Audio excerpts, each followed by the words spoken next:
দেখো রেকর্ডিং এর মেসেজ कैसे স্ক্রিন শেয়ার আছে। हाँ मैम। अच्छा देखो हम लोगों ने AS28 जो है वो स्टार्ट किया था, ठीक है। तो उसमें हम लोग CGU वाला पढ़ रहे थे।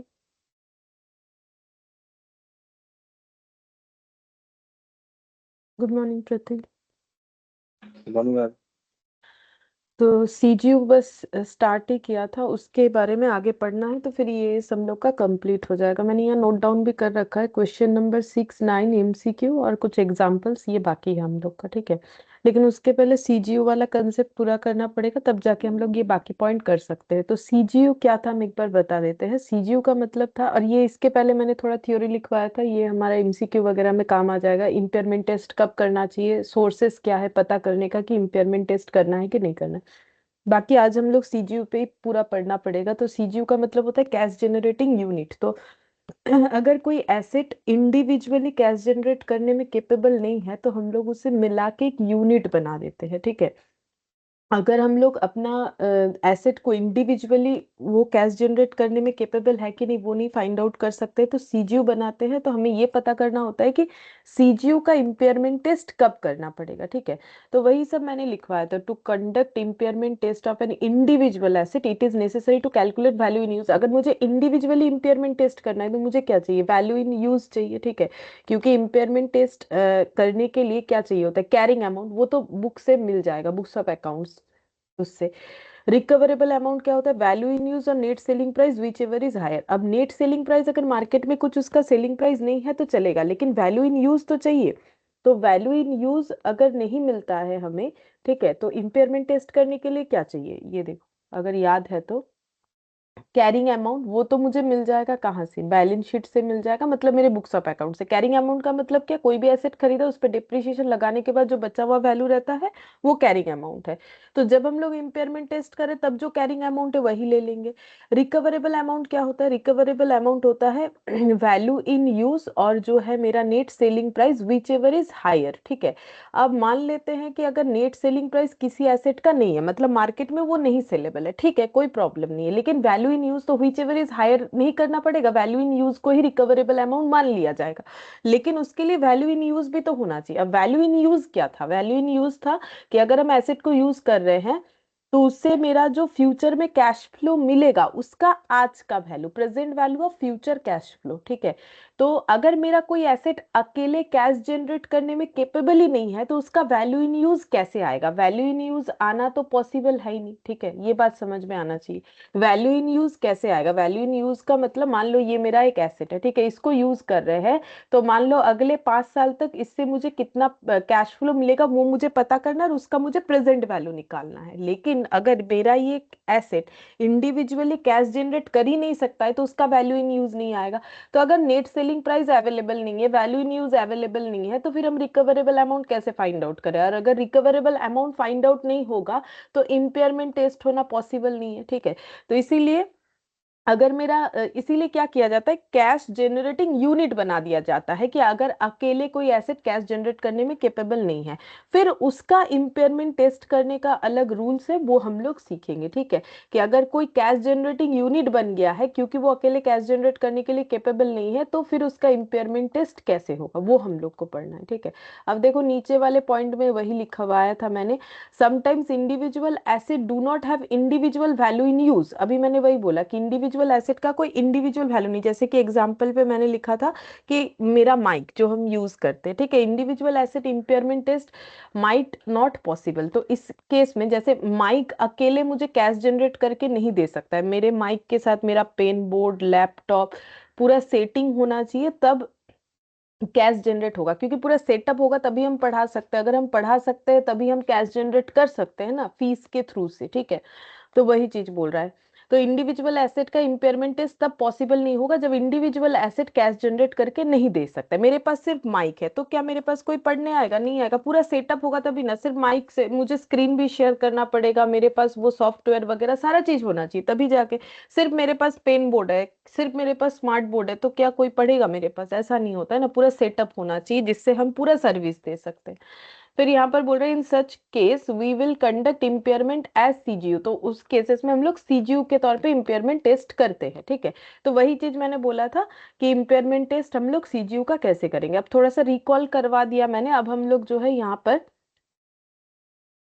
ये हटा देते हैं, ये एक्चुअली हम दूसरा चीज, ये एज के साथ रिलेटेड पॉइंट नहीं है, ठीक है। अच्छा अब यहाँ पर नेक्स्ट लिखेंगे कि इम्पेयरमेंट टेस्ट सीजीयू का कैसे होगा। एग्जाम्पल, impairment test of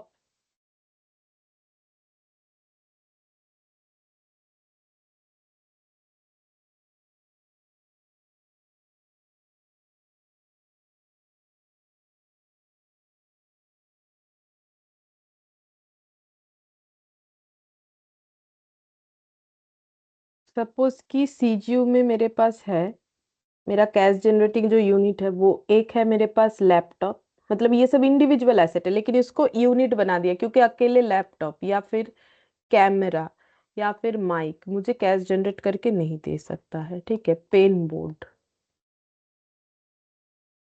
और यहाँ पर एक टोटल कॉलम बना लिया, ये समझा रहे हैं एग्जाम्पल से, ठीक है।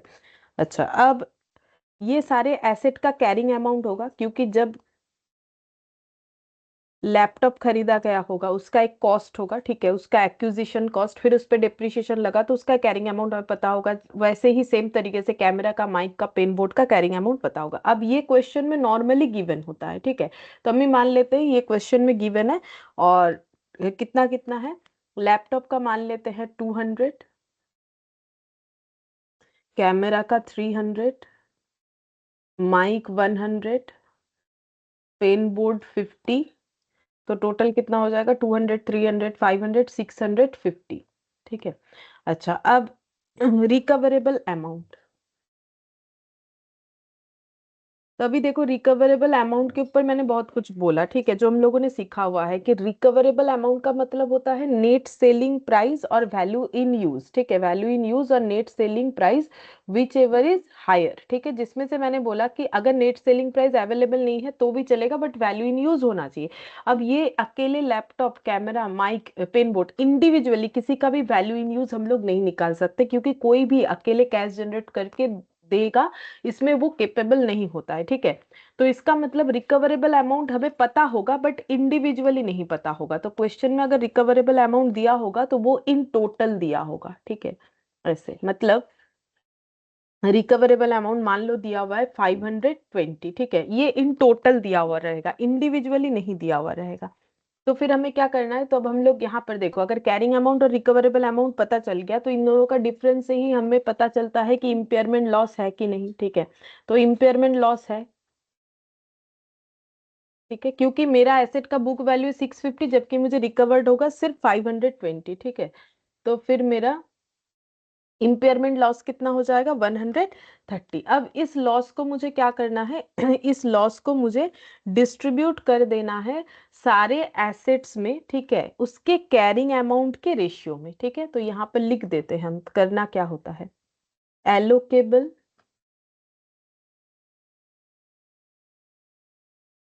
Between all asset in ratio of carrying amount, ठीक है। तो ये 130 कैरिंग अमाउंट के रेशियो में डिस्ट्रीब्यूट कर देना पड़ेगा, ठीक है। तो कैरिंग अमाउंट का रेशियो कितना है, 200, 300, 150। तो इसको अगर हम लोग 50 से कैंसिल आउट करते हैं तो ये 4 हो जाएगा, 50 से डिवाइड करेंगे तो 4, 50 से डिवाइड करेंगे तो ये 6 आ जाएगा, 50 से डिवाइड करेंगे तो 2 आ जाएगा और ये 1 आ गया। तो इस लॉस को हमें डिस्ट्रीब्यूट कर देना है, तो कितना हो जाएगा, चेक करते हैं।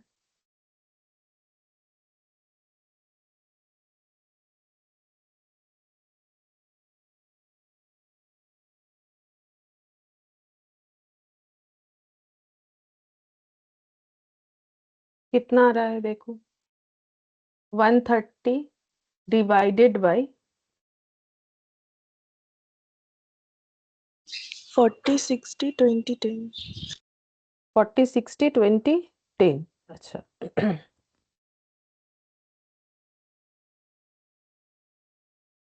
40, 60, 20 और 10,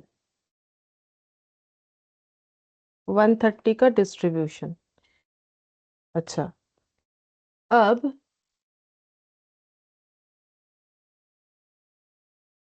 हमें निकालना पड़ेगा ये एक्चुअली इम्पेयरमेंट लॉस का डिस्ट्रीब्यूशन है। थोड़ा सा लिखने का ये अलग हो गया, एक मिनट, ये ऐसे हो जाएगा, मतलब ये ऐसे लिखना चाहिए मुझे, 40, 60, 20 और 10। ठीक है। रिकवरेबल अमाउंट तो इंडिविजुअली हमें पता नहीं है, तो हम लोग इम्पेयरमेंट लॉस इंडिविजुअली निकाल सकते हैं। ठीक है, तो इम्पेयरमेंट लॉस जो है ये पता चल गया, तो इतना हो रहा है। तो अब revised carrying amount after impairment loss कितना हो रहा है? Revised carrying amount after impairment loss, तो इम्पेयरमेंट लॉस बुक करने के बाद रिवाइज्ड कैरिंग अमाउंट कितना हो रहा है? तो अगर मेरा 40 का लॉस है तो 200 का एसेट, 40 का लॉस, तो फिर इम्पेयरमेंट रिवाइज्ड कैरिंग अमाउंट इस एसेट का कितना हो जाएगा? 160, दोनों का डिफरेंस। ठीक है, ये कितना हो जाएगा? 240।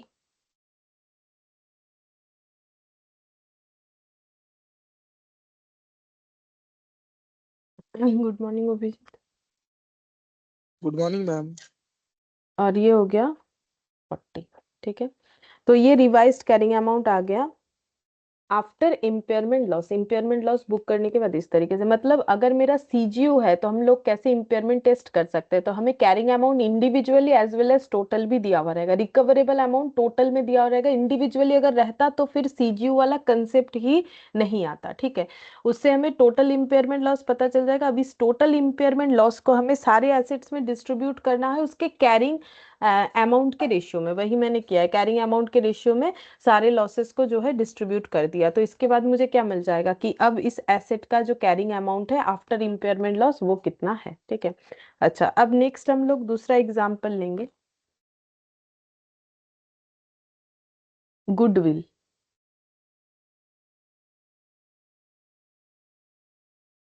इंडिविजुअल इम्पेयरमेंट टेस्ट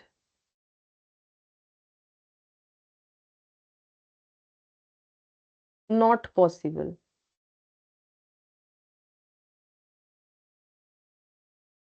देखो, बोल रहा है कि गुडविल का इंडिविजुअली इम्पेयरमेंट टेस्ट पॉसिबल नहीं। ये नॉर्मल बात है, क्यों? देखो, क्योंकि गुडविल अकेले कुछ नहीं कर सकता है, लेकिन अगर बिजनेस में गुडविल है तो हमें बेनिफिट मिलेगा। ठीक है, सिर्फ गुडविल से थोड़ी ना बिजनेस होगा, लेकिन अगर बिजनेस में गुडविल है तो बिजनेस को बेनिफिट मिलेगा। ठीक है, मेरे पास कुछ भी एसेट नहीं है, मेरे पास सिर्फ गुडविल है, थोड़ी ना बिजनेस होगा। मेरे पास सारे एसेट्स के साथ गुडविल है तो गुडविल मुझे एडिशन देगा। ठीक है, बाकी चीज होना भी जरूरी है, मतलब बाकी चीज तो मेन है, अगर गुडविल है तो एक्स्ट्रा और इनकम हो सकता है।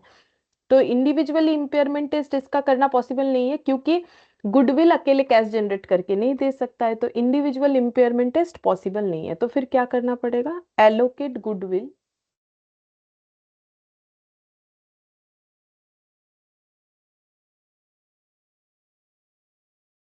To CGUs for the purpose of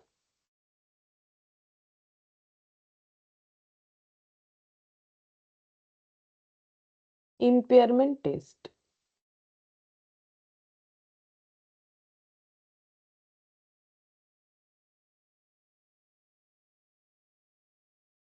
तो क्या करना है? Allocate goodwill to CGUs for the purpose of impairment test. हमें इम्पेयरमेंट टेस्ट अगर गुडविल का करना है, इंडिविजुअली तो नहीं कर सकते, फिर उसे सीजीयू में हमें इंक्लूड करना पड़ेगा। ठीक है, अब ये भी हम समझाते कैसे करके होगा। मान लो एक कंपनी है ए लिमिटेड। ठीक है, उसका दो सीजीयू है, CGU 1, CGU 2, मतलब दो कैश जनरेटिंग यूनिट है। ये मैंने देखो पहले भी लिखवा रखा है, ए सिंगल कंपनी है मल्टीपल सीजीयू। एक कंपनी का एक से ज्यादा सीजीयू हो सकता है, जैसे कि मैंने यहाँ पर दो लिया है, CGU 1, CGU 2।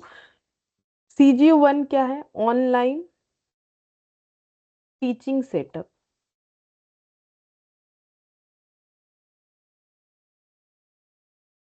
और CGU2 क्या है? मान लो offline teaching setup.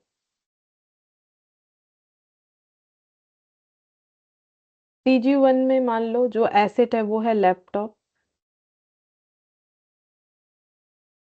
Camera, pen board. और CGU2 में जो है वो है मान लो furniture, smart board, mic.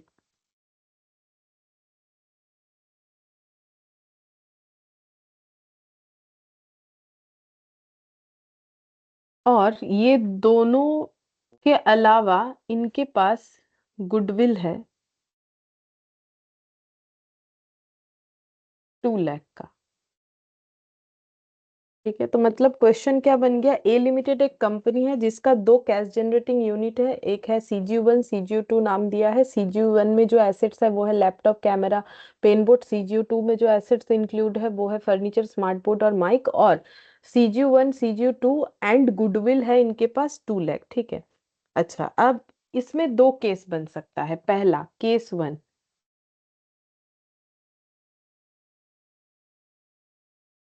Goodwill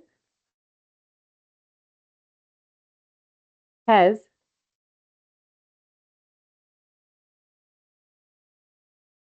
benefit in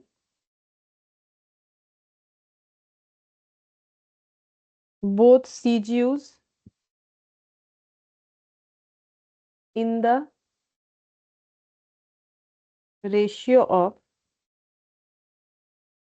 25% in CGU1 and 75% in CGU2. Case 2.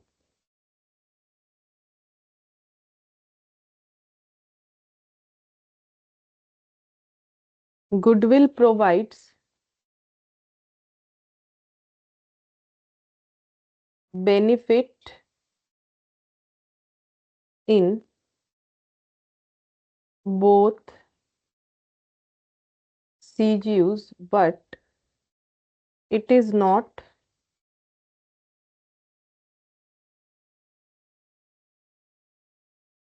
possible to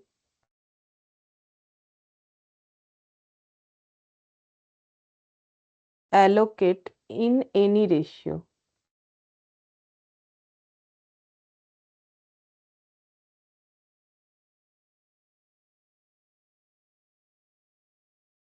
ठीक है, तो इससे दो केस बन सकता है। पहला ये कि गुडविल कौन सीजीयू को कितना बेनिफिट दे रहा है। ठीक है, देखो, क्योंकि गुडविल पूरे कंपनी का है, कंपनी का दो सीजीयू है। ठीक है।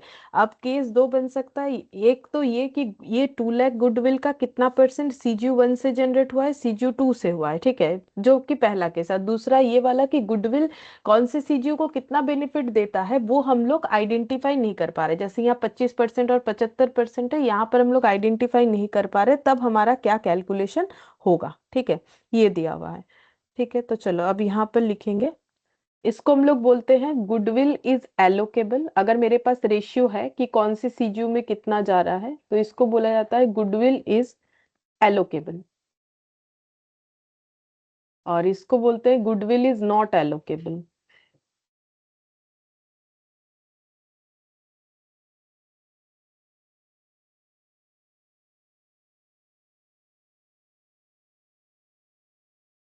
अगर गुडविल एलोकेबल है, ठीक है, तो उसमें हमें करना पड़ता है बॉटम अप टेस्ट। बताएंगे क्या होता है बॉटम अप टेस्ट अगर एलोकेबल है। और अगर नॉट एलोकेबल है, जैसे कि रेशियो आइडेंटिफाई नहीं कर पा रहे, तो हमें यहाँ पर दो टेस्ट करना पड़ता है, बॉटम अप और टॉप डाउन दोनों। ठीक है, तो यहाँ पर लिखेंगे यूज बोथ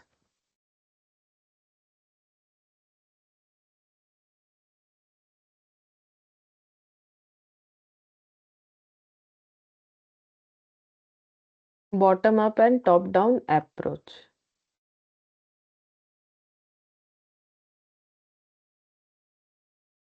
ठीक है, अब देखते हैं कि ये बॉटम अप टेस्ट कैसे होता है, bottom up and top down जो है अप्रोच वो कैसे होता है। अच्छा, पहले यहाँ पर केस वन, जहां पर हम लोग आइडेंटिफाई कर पाएंगे कि कौन से सीजीयू में कितना हम लोग का गुडविल जा रहा है। तो यहाँ पर लिखते हैं बेनिफिट इन बोथ सीजीयू।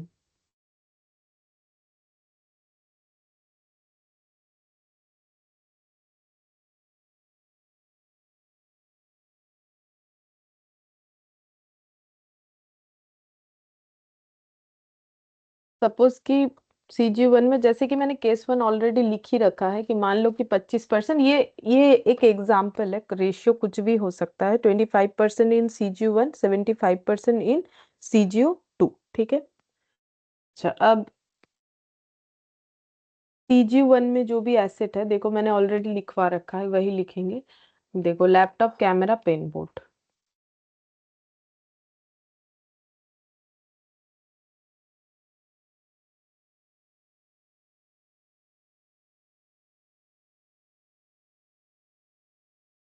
ठीक है, और गुडविल आ जाएगा। ठीक है, मैंने G/W लिख दिया है, गुडविल आ जाएगा क्योंकि हमारे पास गुडविल भी है। कैरिंग अमाउंट,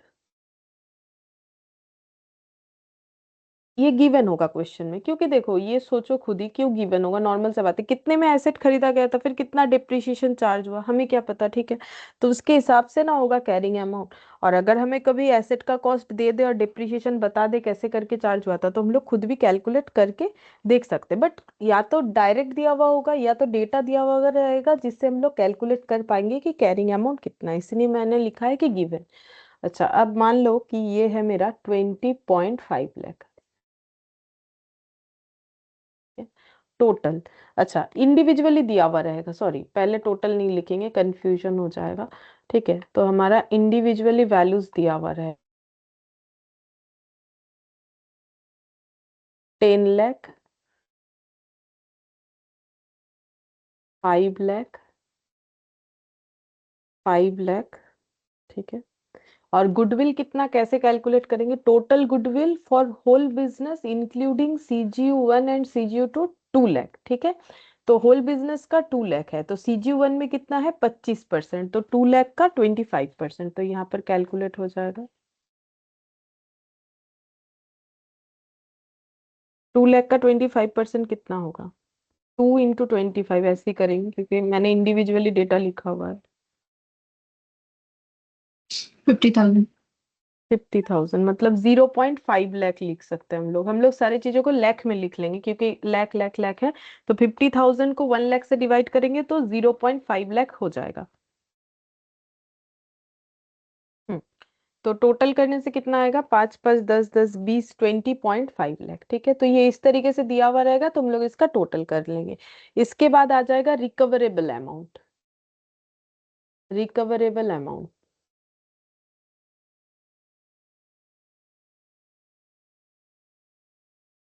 ये भी गिवन होगा बट इन टोटल। ठीक है, टोटल में गिवन होगा, तो मान लो रिकवरेबल अमाउंट है हम लोग का 18 लाख। ठीक है, अच्छा तो फिर इम्पेयरमेंट लॉस कितना हो रहा है, माइनस करने से पता चलेगा।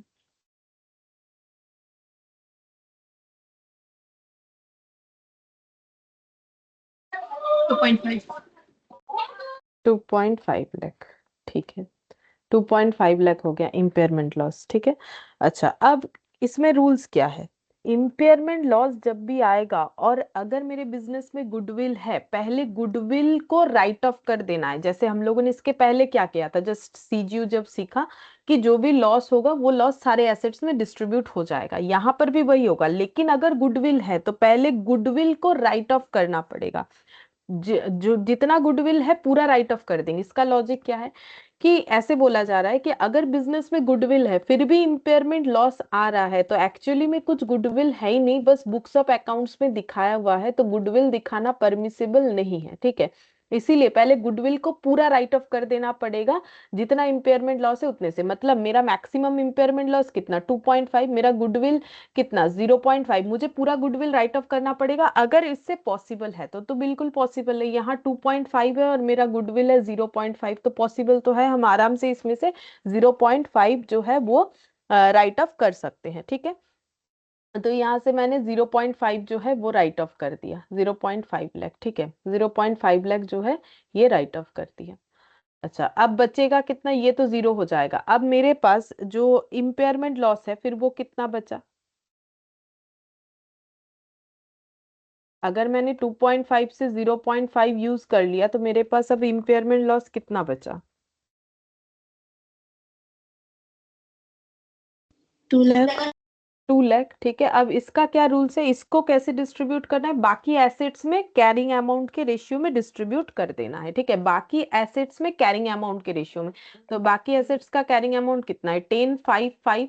तो इसका अगर रेशियो निकालेंगे तो 5 से डिवाइड कर देते, 2:1:1 हो जाएगा। ठीक है, कैरिंग अमाउंट के रेशियो मतलब जो रूल्स पहले है वही, बस इतना फर्क है कि अगर मेरा गुडविल है तो पहले गुडविल को राइट ऑफ करना पड़ेगा, वो हम यहाँ पर लिखवा देते हैं कि पहले गुडविल है तो गुडविल को राइट ऑफ करना पड़ेगा। यहाँ पर हम लिखवा देते हैं इस चीज को कि फर्स्ट एलोकेट इन गुडविल, इस इम्पेयरमेंट लॉस को पहले एलोकेट करना पड़ेगा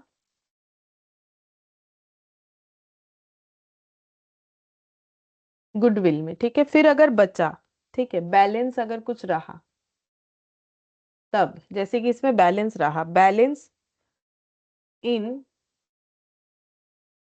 अदर एसेट्स इन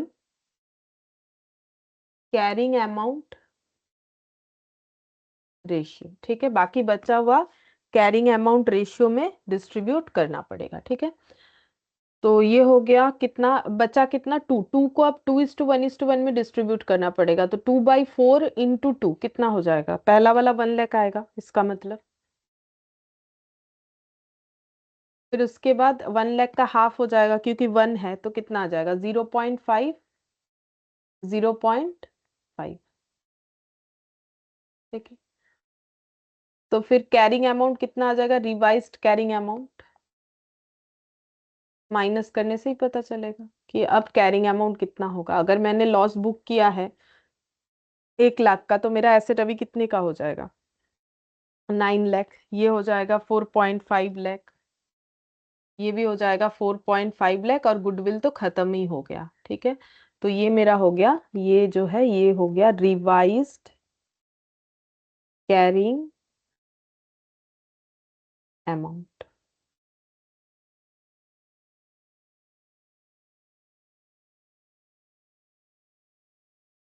ये हो गया रिवाइज्ड कैरिंग अमाउंट। 0.5 लाख थोड़ा नीचे लिख लेते हैं।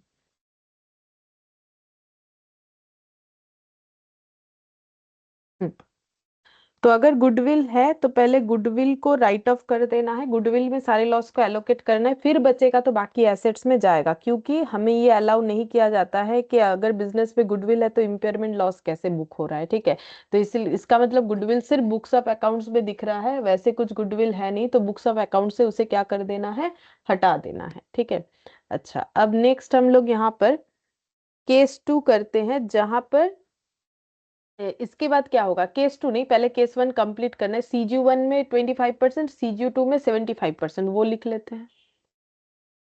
CGU2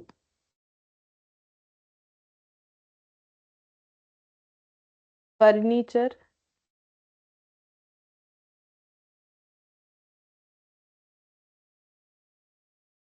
smart board, mic, goodwill और टोटल। देख लो CGU2 में क्या क्या था, CGU2 में था फर्नीचर, स्मार्ट बोर्ड, माइक, और गुडविल को हम लोग एलोकेट कर सकते हैं, मतलब रेशियो के अकॉर्डिंग तो करेंगे, तो 75% है 2 लाख का। तो यहाँ पर लिखते हैं सबसे पहले कैरिंग अमाउंट,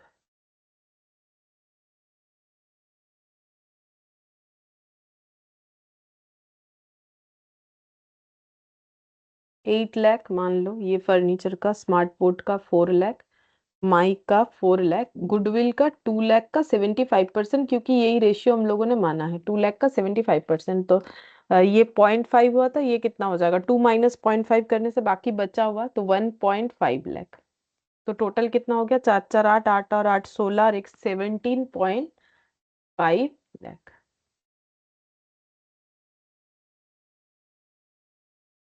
अच्छा, अब रिकवरेबल अमाउंट, ये भी गिवन होगा बट इन टोटल, ठीक है, इंडिविजुअली नहीं होता है। तो ये 20 लाख है, ठीक है। तो हम लोग का इसमें देखो कोई लॉस नहीं आया, इम्पेयरमेंट लॉस नहीं आया, क्यों, क्योंकि बुक वैल्यू 17.5, रिकवरेबल मिलेगा 20 लाख, तो no impairment loss. But impairment gain बोल के कुछ नहीं होता, ये हम लोगों ने पहले क्लास में देखा है। इसे हम लोग इम्पेयरमेंट गेन नहीं बोल सकते, बस इतना बोलेंगे कि इम्पेयरमेंट लॉस नहीं है। अगर लॉस नहीं है तो एलोकेट भी नहीं करना पड़ेगा, तो फिर क्या होगा, तो इसका मतलब ये जैसा एसेट का जो रिवाइज्ड कैरिंग अमाउंट है एज इट इज रह जाएगा, क्योंकि कुछ भी तो वैल्यू डाउन नहीं हुआ ना। तो रिवाइज्ड कैरिंग अमाउंट क्या हो जाएगा, फर्नीचर का जितना था उतना, स्मार्ट बोर्ड का जितना था उतना, माइक का जितना था उतना, गुडविल का जितना था उतना, किसी भी तरीके का कोई चेंजेस नहीं होगा। अगर ऐसा हुआ तो मीन्स अगर मेरा किसी तरीके का इम्पेयरमेंट लॉस नहीं आया तो, ठीक है। और अगर आता तो कैसे करते, तब ऐसे करते, अगर आता तो लॉस को पहले गुडविल से एडजस्ट करते, उसके बाद बाकी बचे हुए एसेट से एडजस्ट कर दिया जाता, ठीक है।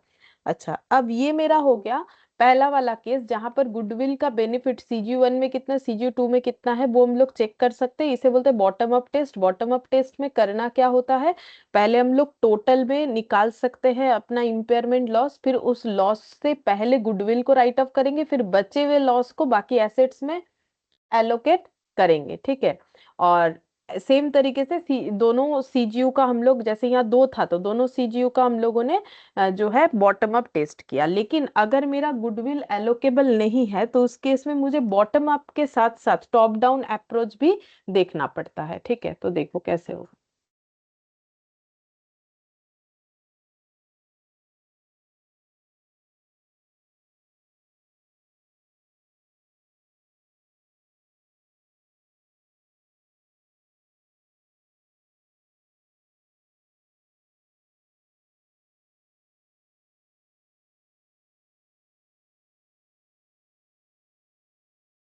केस 2 ये है कि गुडविल एलोकेबल नहीं है, अनएलोकेबल इन CGU1 एंड CGU2, ठीक है। तब हमें क्या करना है, टेस्टिंग 2 बार होगा, एक बॉटम अप और एक टॉप डाउन, ठीक है। तो फर्स्ट हम लोग क्या करेंगे, first test individual CGUs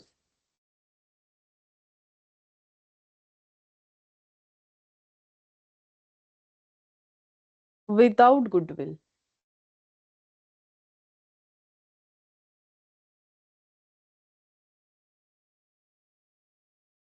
bottom up approach.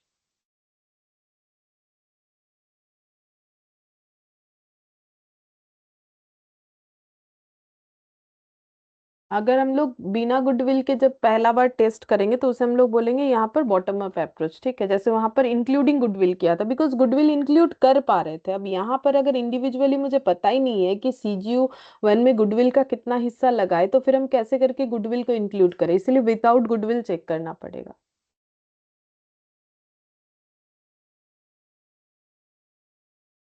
Laptop, camera,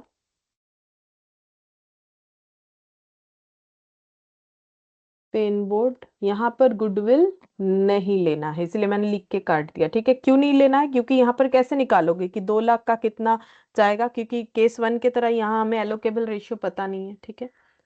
total, सबसे पहले कैरिंग अमाउंट,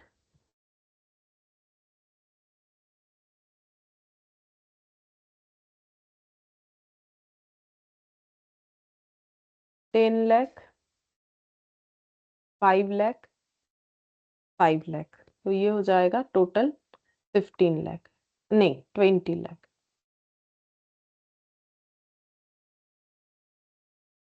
रिकवरेबल अमाउंट।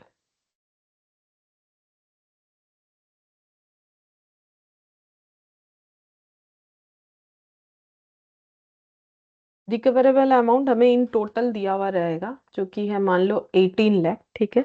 तो फिर मेरा इम्पेयरमेंट लॉस कितना आ जाएगा? 2 लाख। 2 लाख आ गया मेरा impairment loss.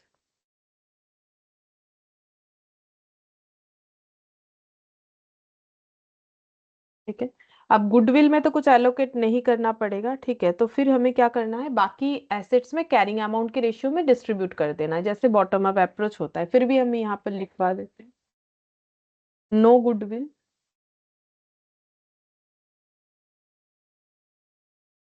Therefore allocate in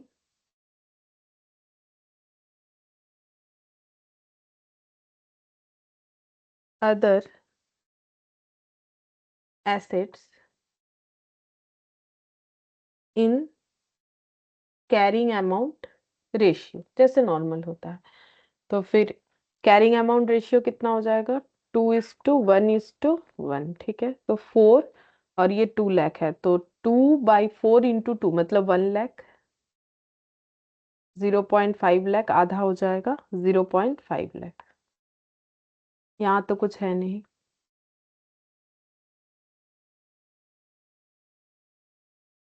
तो कैरिंग रिवाइज्ड कैरिंग अमाउंट आ जाएगा, माइनस करके देखना है। रिवाइज्ड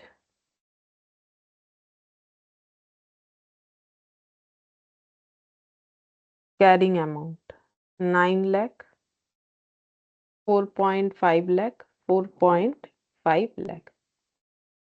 ये हो गया हम लोग का रिवाइज्ड कैरिंग अमाउंट, और ये हो गया मेरा बॉटम अप अप्रोच। बट इसे मुझे 2 बार करना पड़ेगा, CGU1 के लिए भी और CGU2 के लिए भी। तो अब यहाँ पर लिखेंगे CGU2, furniture, smart board,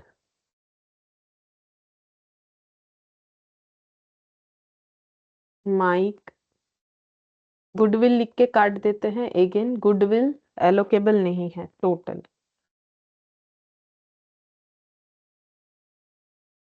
carrying amount,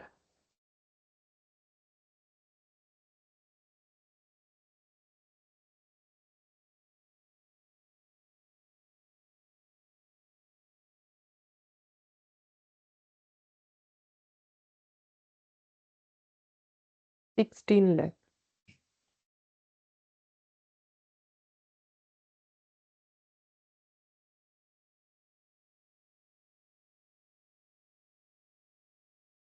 recoverable amount 17 lakh. तो फिर से कोई इम्पेयरमेंट लॉस नहीं है। अगर लॉस नहीं है तो डिस्ट्रीब्यूट भी नहीं होगा, ठीक है। तो अगर डिस्ट्रीब्यूट नहीं होगा तो revised carrying amount as it is रह जाएगा।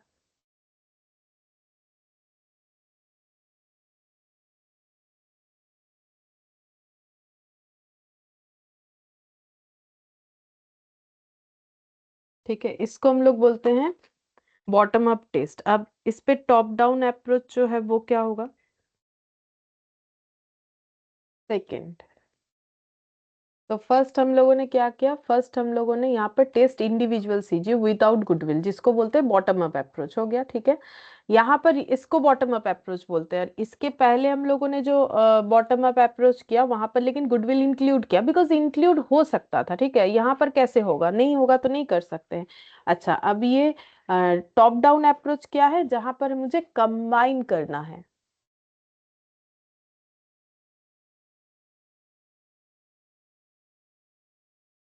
CGU1 plus CGU2 plus goodwill. जब कंबाइनली टेस्ट करेंगे तो इसी को बोलते हैं टॉप डाउन अप्रोच।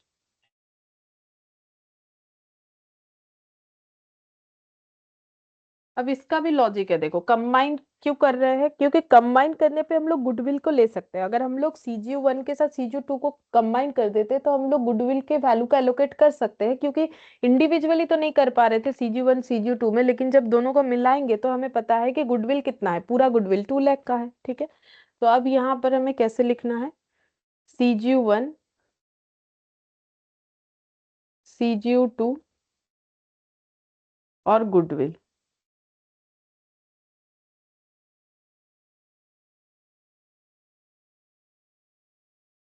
टोटल।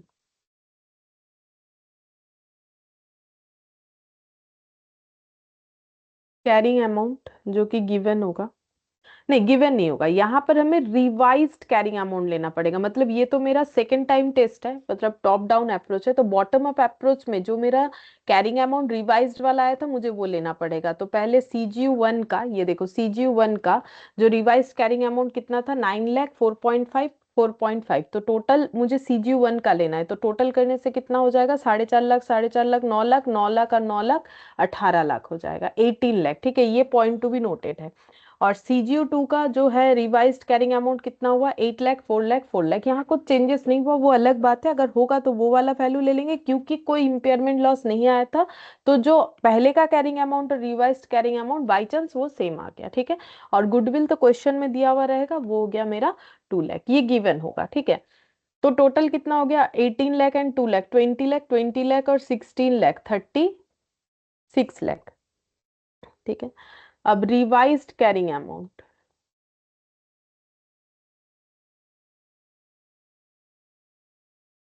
ये गिवन होगा इन टोटल। ठीक है, तो मान लो कि ये है 35.5 लाख। तो इम्पेयरमेंट लॉस आ रहा है। ठीक है, तो इम्पेयरमेंट लॉस कितना आ रहा है,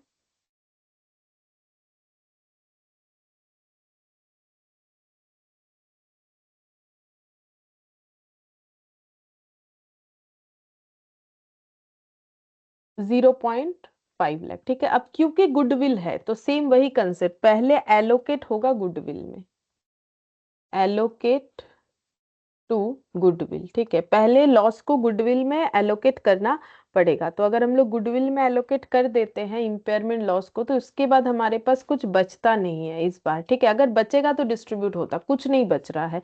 तो फिर रिवाइज्ड कैरिंग अमाउंट ये 18 लाख, क्योंकि इसमें कुछ और एलोकेट हुआ नहीं, ये 16 लाख और ये 1.5 लाख हो जाएगा। Revised,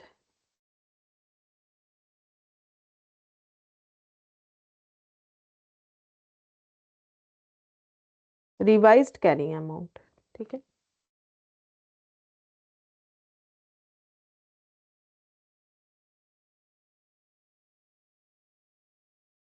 example 3। अच्छा, ये हो गया पूरा गुडविल वाला एग्जाम्पल, कि गुडविल का इंडिविजुअल इंपेयरमेंट टेस्ट नहीं हो सकता है, बट अगर मेरे बिजनेस में गुडविल है तो कैसे टेस्ट हो सकता है। अगर एलोकेबल है तो एक ही टेस्ट होगा, बॉटम अप अप्रोच। अगर एलोकेबल नहीं है तो बॉटम अप और टॉप डाउन अप्रोच। तो टॉप डाउन अप्रोच में रिवाइज कैरिंग अमाउंट लेना है। ठीक है, ये पॉइंट टू बी नोटेड है, बाकी जो रूल्स है वो सेम है। अगर गुडविल जहां भी रहेगा पहले गुडविल को राइट ऑफ करना है, फिर बचे हुए एसेट्स पे उसको डिस्ट्रीब्यूट करना पड़ेगा इम्पेयरमेंट लॉस को। और अगर इम्पेयरमेंट लॉस नहीं ऑकर हो रहा है तब ठीक है, कुछ डिस्ट्रीब्यूट नहीं होगा। ठीक है, अब दूसरा एक एग्जांपल लेते हैं कॉर्पोरेट एसेट का।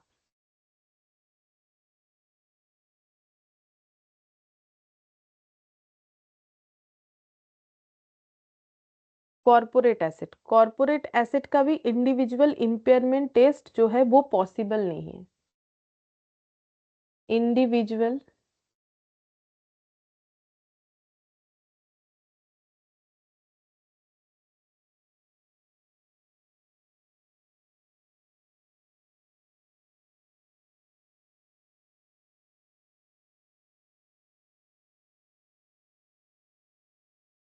Allocate to CGUs for impairment test.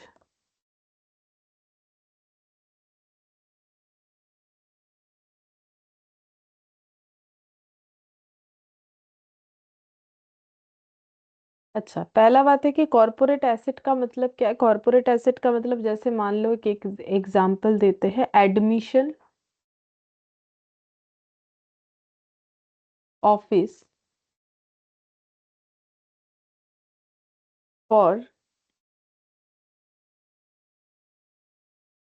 Coaching class. ठीक है, मान लो कि एडमिशन ऑफिस जो होता है जहां पर जाके स्टूडेंट्स बात करेंगे, ठीक है, फिर एडमिशन लेंगे तो एडमिशन ऑफिस जो है वो है कॉरपोरेट एसेट, ठीक है। उसको हम लोग कॉरपोरेट एसेट बोल सकते हैं। ये एक एग्जांपल है। कॉरपोरेट एसेट का मतलब है कि जो एसेट जो है वो मेरे बिजनेस में तो है बट इंडिविजुअली कैश जनरेट करके नहीं दे सकता है, ठीक है। जैसे एडमिशन ऑफिस इंडिविजुअली वो कैश जनरेट करके नहीं दे सकता है, वो पूरे सेटअप के साथ दे सकता है, ठीक है। तो अगर मेरा कॉरपोरेट एसेट जो है उसका अगर मुझे इम्पेयरमेंट टेस्ट करना है तो वो अकेले इम्पेयरमेंट टेस्ट करने के लिए पॉसिबल नहीं है, तो फिर हमें उसे सीजीयू में जो है ऐड करना पड़ेगा, ठीक है। अकेले क्यों पॉसिबल नहीं, क्योंकि सेम वही बात बोलेंगे, अगर मुझे इम्पेयरमेंट टेस्ट करना है तो मुझे कैरिंग अमाउंट चाहिए और मुझे रिकवरेबल अमाउंट चाहिए। अब कैरिंग अमाउंट तो मिल जाएगा बट रिकवरेबल अमाउंट के लिए मुझे higher of net selling price और जो है वैल्यू इन यूज चाहिए। जब मेरा corporate asset individually cash generate करने में केपेबल है ही नहीं, तो हम कैसे निकाल सकते हैं कि वैल्यू इन यूज कितना होगा, ठीक है। नेट सेलिंग प्राइस हो भी सकता है, किसी एसेट का नहीं भी हो सकता है, ठीक है। अच्छा, अब इसमें देखो सेम वही गुडविल जैसा ही होता है, फिर भी एक एग्जांपल से समझ लेते हैं। ए लिमिटेड का दो सीजीयू है, सीजीयू 1, सीजीयू 2।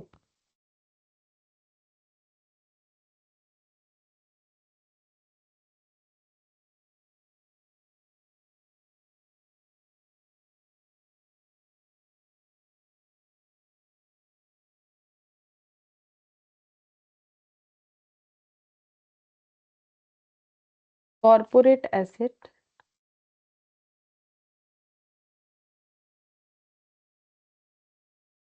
मान लो है 10 लाख, ठीक है।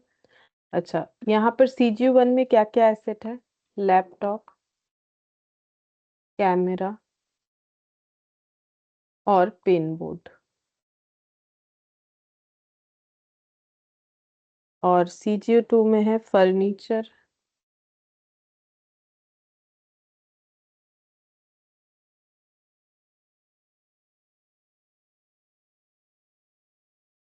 Smart board,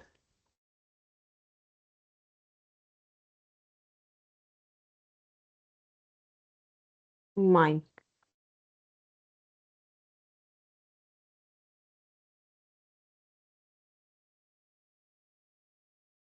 case 1, corporate asset has benefit in both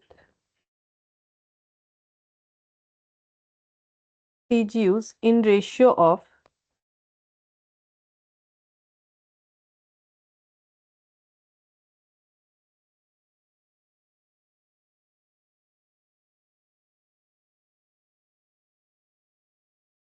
30% in CGU 1 and 70% in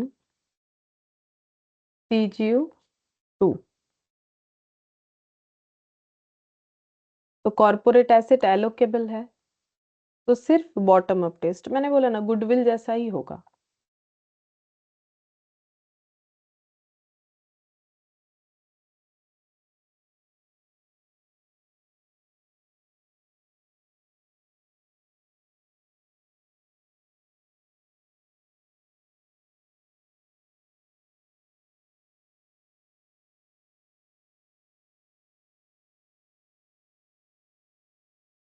case 2,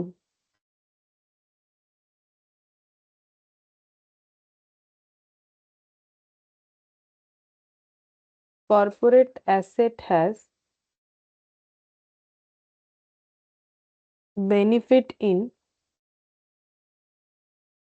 both CGUs but is not allocable in any ratio।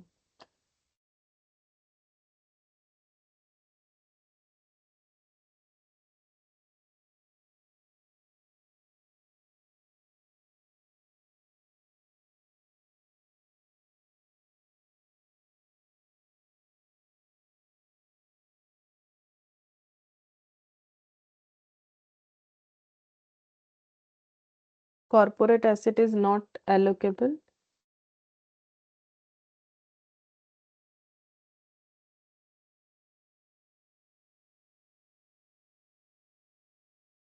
Two-time testing, that is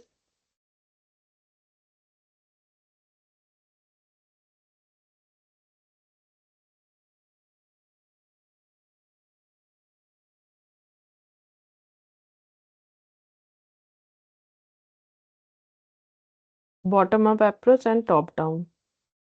कैसे करके होगा? Case 1,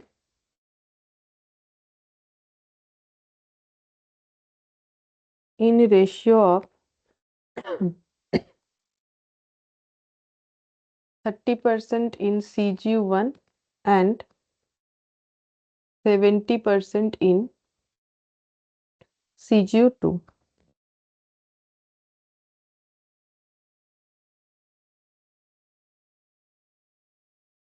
laptop, camera, pen board,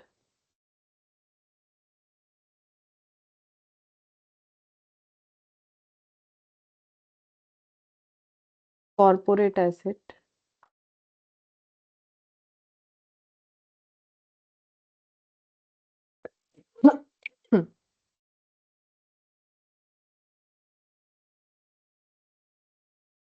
total. एक second,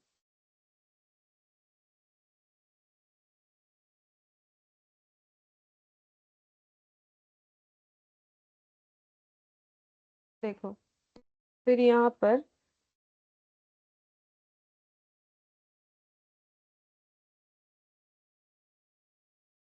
carrying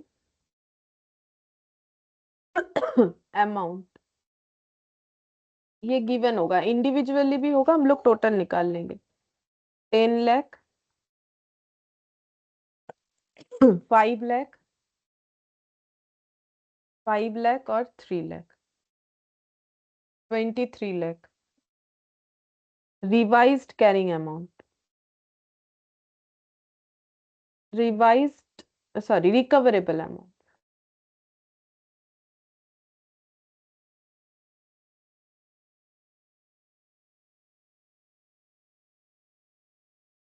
ये सिर्फ total में ही given होगा। Suppose करो कि 20 लाख, तो 3 लाख मेरा क्या हो गया? Impairment loss.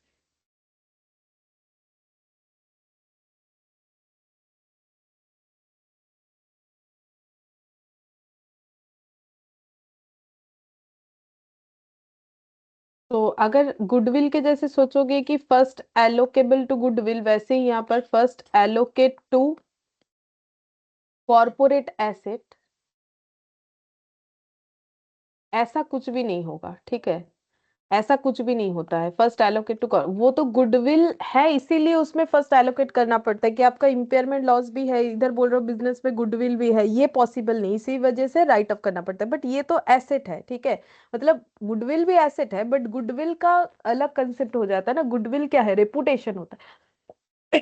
तो गुडविल अगर बिजनेस में इम्पेयरमेंट लॉस भी है तो ये बात कॉन्ट्राडिक्टेड हो जाता है, इसी वजह से उसे राइट ऑफ करवा दिया जाता है। लेकिन कॉर्पोरेट एसेट का ऐसा कोई कंसेप्ट नहीं होता है, इसीलिए इम्पेयरमेंट लॉस को सभी एसेट्स में कैरिंग अमाउंट में डिस्ट्रीब्यूट कर देना पड़ेगा, इसीलिए मैंने ये एग्जांपल लेके दिखाया।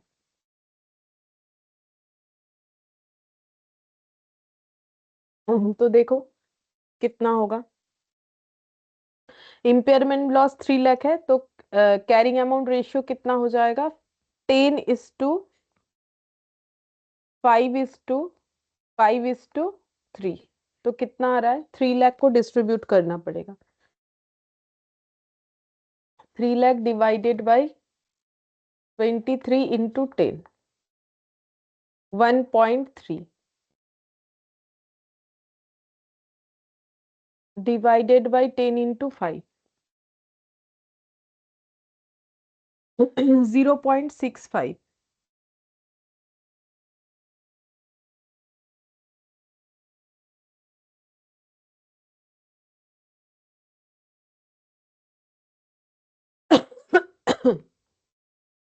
0.65 391 है, हम इसे राउंड करके 0.40 कर देते हैं ताकि कैलकुलेशन करने में आसानी हो, इस वजह से। रिवाइज्ड कैरिंग अमाउंट कितना आ जाएगा?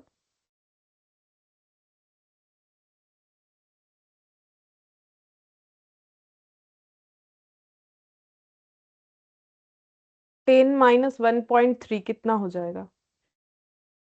8.7 लाख।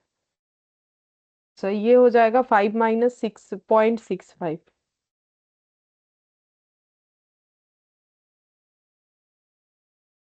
4.35 लाख।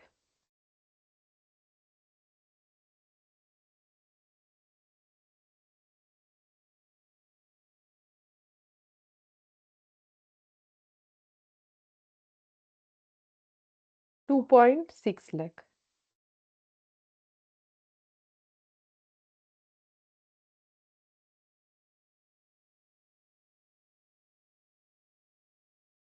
ये हो गया। जब एलोकेबल है, ठीक है, और अगर एलोकेबल नहीं है तो हमें टेस्ट 2 बार करना पड़ेगा। तो देखो यहाँ पर नेक्स्ट लिखेंगे CGU2। अच्छा, यहाँ पर भी तो CGU2 पे भी करना पड़ेगा, अभी ये खत्म नहीं हुआ है केस 1, ठीक है। 70% के हिसाब से करना पड़ेगा। Furniture,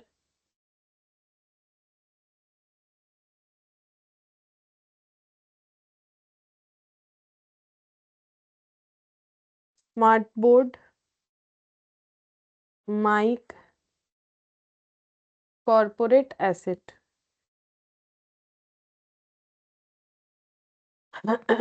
total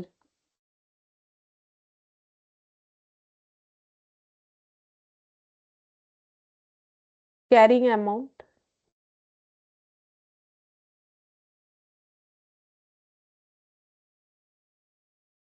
8 lakh, 4 lakh, 4 lakh, 7 lakh. तो ये हो गया 23 lakh recoverable amount.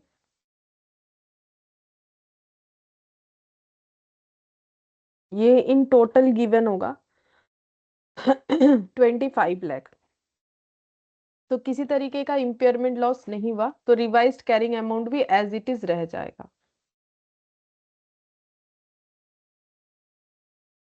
8 lakh, 4 lakh, 4 lakh, 7 lakh.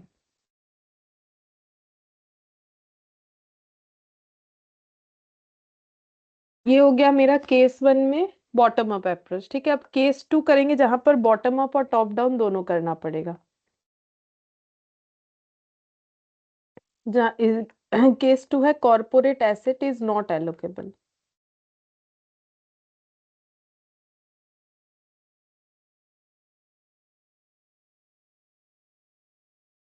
2 time testing.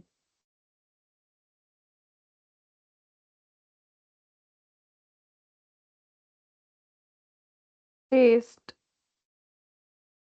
Individual CGUs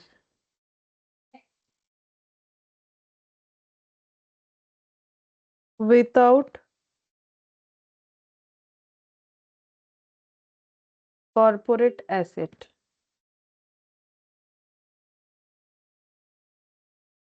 bottom up approach.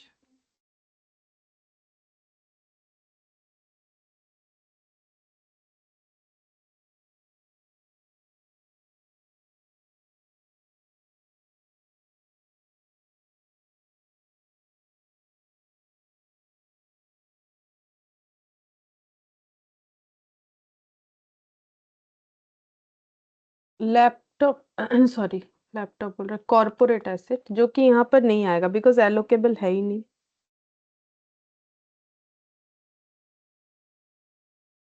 Corporate asset नहीं आएगा बिकॉज एलोकेबल नहीं है।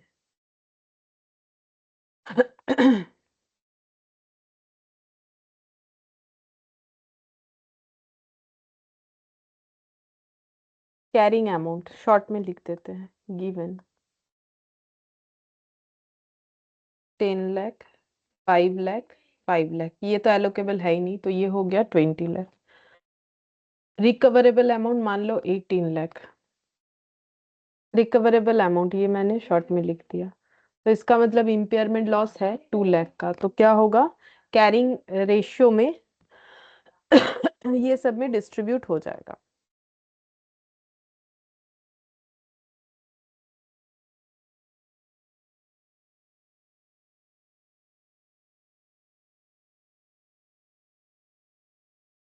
तो 2 लाख डिवाइडेड बाई 4 मतलब ये 1 लाख आ जाएगा, 0.5 लाख और 0.5 lakh. Revised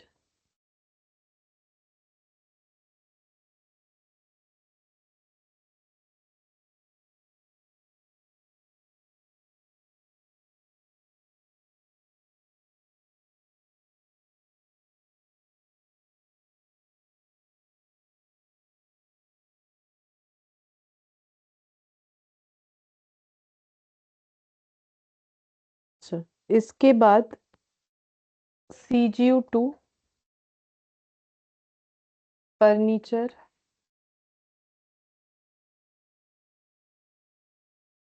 smart board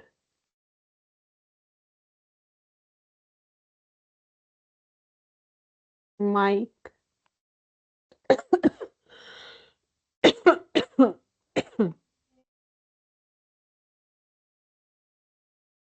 corporate asset तो नहीं आएगा।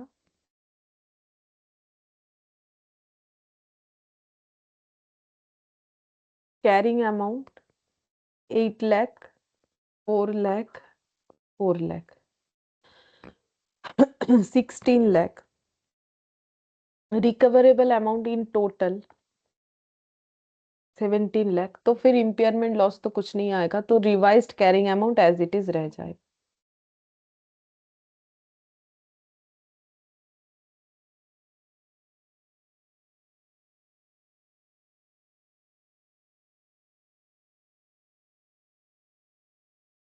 8 lakh, 4 lakh, 4 lakh.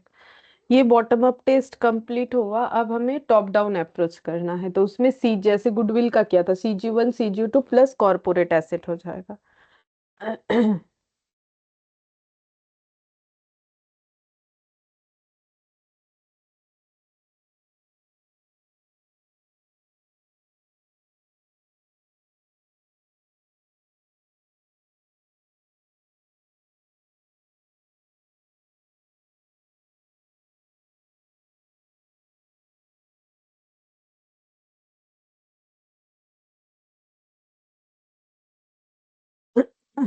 CG1 CG2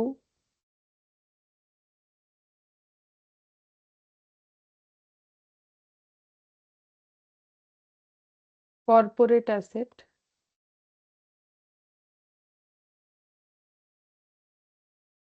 total carrying amount. यहाँ पर हमें हमेशा रिवाइज्ड वाला लेना होता है, चाहे गुडविल से हो या फिर कॉर्पोरेट एसेट से हो। जब हम लोग का टॉप डाउन अप्रोच होता है तो कैरिंग अमाउंट रिवाइज्ड वाला, मतलब बॉटम अप टेस्ट से जो कैरिंग अमाउंट आया हुआ है। यानी कि ये 9 लाख और 4.5 4.5 मतलब हो गया 18 लाख, और यहाँ पर हो गया 16 lakh.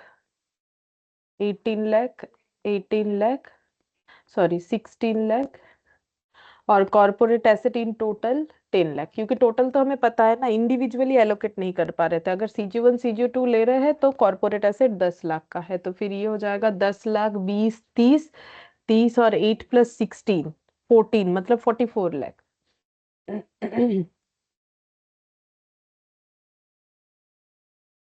Revised, sorry recoverable amount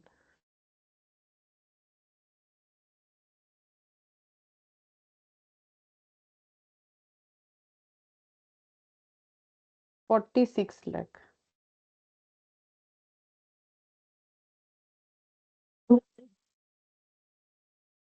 तो फिर इम्पेयरमेंट लॉस तो कुछ है नहीं, तो रिवाइज्ड कैरिंग अमाउंट वही आ जाएगा जो पहले था।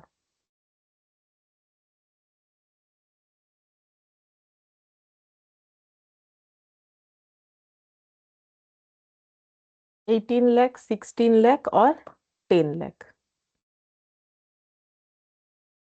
अच्छा, और अगर ऐसा हुआ कि ये तो देखो हम लोगों ने कॉर्पोरेट एसेट और गुडविल का देख लिया कैसे होता है। गुडविल और कॉर्पोरेट एसेट में बस एक ही फर्क है, गुडविल के केस में अगर इम्पेयरमेंट लॉस होता है पहले पूरा गुडविल राइट ऑफ करना पड़ता है जितना अवेलेबिलिटी होगा, उसके बाद बाकी एसेट्स। लेकिन कॉर्पोरेट एसेट वाले केस में ऐसा नहीं होता है, बाकी सारा कंसेप्ट सेम था। अच्छा, अब अगर मेरा ऐसा हुआ कि मेरे पास सीजीयू है और एक कॉर्पोरेट एसेट है और एक मेरे पास गुडविल है, ठीक है, ये तीन चीज है, तब मुझे किस तरीके से करना पड़ेगा तो वो हम लिख के दिखाते हैं। एग्जाम्पल 4, एक सीजीयू है प्लस 1 कॉर्पोरेट एसेट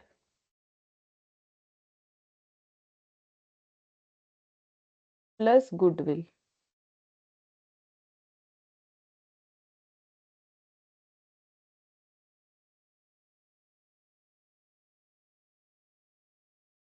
लिख रहे हैं यहाँ पर। सीजीयू में है laptop, camera, pen board, corporate asset, goodwill और टोटल।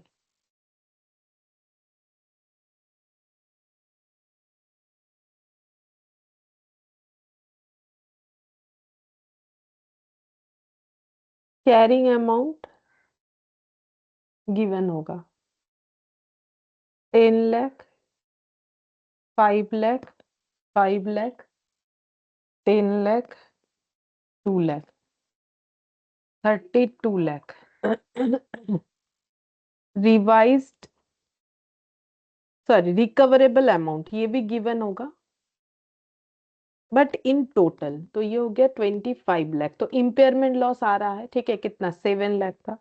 अच्छा, अब क्या करना है, क्योंकि मेरे पास गुडविल भी है कॉर्पोरेट एसेट भी है, तो गुडविल अगर है तो always first allocate to goodwill, always. तो गुडविल में एलोकेट करना है, तो गुडविल का लॉस कितना है, 2 लाख, तो 7 लाख में से हम 2 लाख पहले गुडविल में दे देंगे इम्पेयरमेंट लॉस का।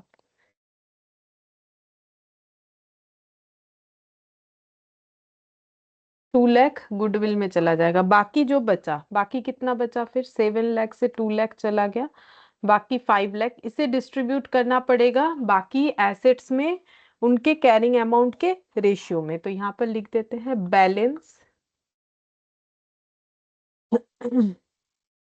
Balance in other asset, in balance in other assets in carrying amount ratio, ठीक है। तो कैरिंग अमाउंट रेशियो कितना हो जाएगा, 10, 5, 5, 10, 2:1:1:2। तो ये कितना हो जाएगा, 5/6 × 2, 1.67, 1.67। इधर वाला भी वही आ जाएगा, 1.67 लाख। बाकी 5 लाख करके, मतलब आधा डिवाइडेड बाई 2 कर देते, पता चल जाएगा 0.83 लाख।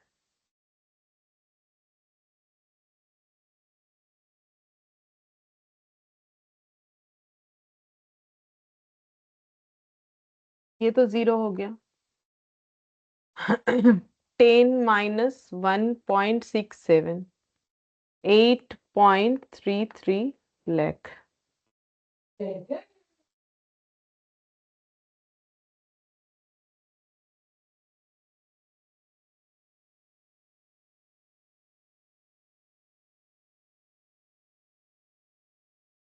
4.17 लाख।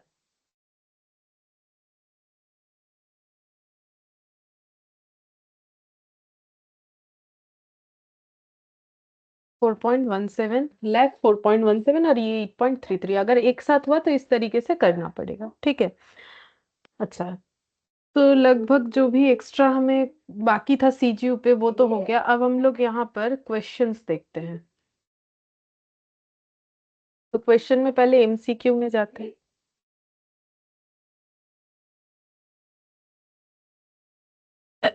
इसमें क्या बोला है देखो, बोल रहा है if there is indication that an asset may be impaired but the recoverable amount of asset is more than the carrying amount of the asset the following are true. बोल रहा है कि हम लोग अगर ये देख पा रहे हैं, हमें इंडिकेशन मिल रहा है कि एसेट इम्पेयर्ड हो सकता है। इंडिकेशन कैसे मिलता है? Internal source, external source, previous class में लिखवाया हुआ है। तो और रिकवरेबल अमाउंट जो है, रिकवरेबल अमाउंट जो है वो मोर देन कैरिंग अमाउंट है, ठीक है। तो बोल रहा है कि द फॉलोइंग आर ट्रू, तो फिर ट्रू क्या होगा? रिकवरेबल अमाउंट, मान लो कि रिकवरेबल अमाउंट जो है, कैरिंग अमाउंट मान लो है 10 और रिकवरेबल अमाउंट है 12। अब रिकवरेबल अमाउंट कैसे आता है? वैल्यू इन यूज और जो है net selling price whichever is higher करके आता है। तो क्या अप्रोच होना चाहिए, कौन सा ट्रू होगा? बोल रहा है no further action is required and the company can continue the asset in the books at the book value itself। तो बोल रहा है कुछ और करने का जरूरत नहीं है, कंपनी इस एसेट को बुक वैल्यू में रिकॉर्ड करके जैसे करना चाहिए वैसे कर सकती है। मतलब जैसे ये 10 है इसका बुक वैल्यू, वो रख के ही बाकी सारा जो है ट्रीटमेंट कर सकती है। The entity should reviewed the remaining useful life, scrap value and method of depreciation and amortisation for the purpose of S 10। अगर मेरा ऐसे इम्पेयरमेंट हुआ है तो अब एंटिटी मतलब जो ऑर्गेनाइजेशन है जिसके यहाँ पर इस एसेट का इम्पेयरमेंट हुआ है, वहां पर क्या करना है? बाकी यूजफुल लाइफ को चेक करना है, स्क्रैप वैल्यू को चेक करना है, डेप्रिसिएशन का मेथड चेक करना है, और अगर एमोटाइजेशन है मतलब इंटेंजिबल एसेट पे है तो वो चेक करना है। चेक करने के बाद जो है मतलब एस 10 के हिसाब से चेक करना है। चेक करने के बाद जो ट्रीटमेंट होता है वो करना है, या फिर the entity can follow either A और बी। एंटिटी ए या बी में से कुछ भी फॉलो कर सकती है। The entire sorry the entity should review the scrap value and method of depreciation and amortisation. और बोल रहा है कि एंटिटी सिर्फ जो है स्क्रैप वैल्यू देखेगी, मेथड ऑफ डेप्रिसिएशन देखेगी और एमोटाइजेशन जो होगा वो एस 10 के हिसाब से देखेगी। कौन सा ट्रू है ये बताना है। बोलो, लिखवाया हुआ है। अगर एसेट इम्पेयर्ड हो रहा है तो हमें क्या क्या, एक एंटिटी को क्या करना है? बोलो।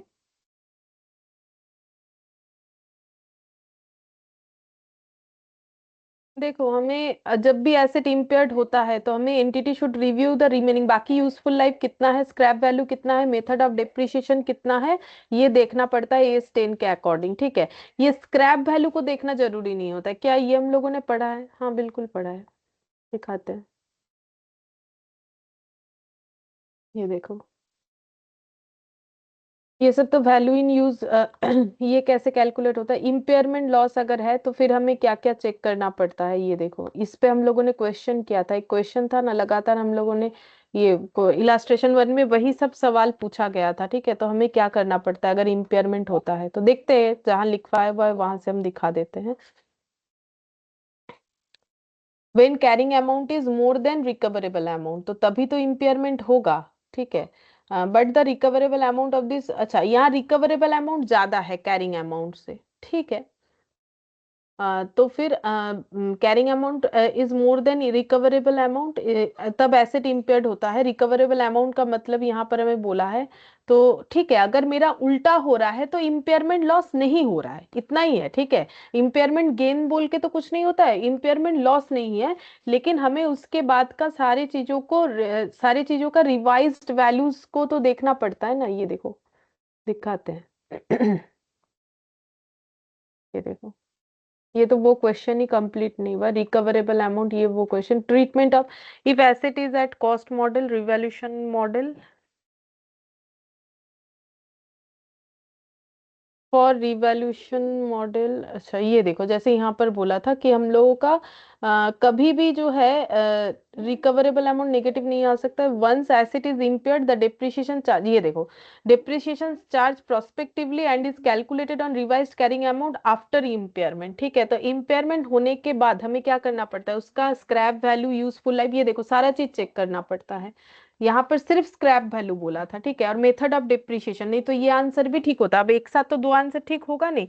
तो रिमेनिंग यूजफुल लाइफ कितना है, स्क्रैप वैल्यू, सारा चीजों को हमें चेक करना पड़ेगा। ये देखो, इम्पेयर्ड होता है the depreciation charges, depreciation prospectively charge होगा, रिवाइज्ड कैरिंग अमाउंट देखना पड़ेगा आफ्टर इम्पेयरमेंट, ठीक है। तो ये सारे चीजों को हमें चेक करना पड़ता है। तो इसका आंसर ऑप्शन बी होगा।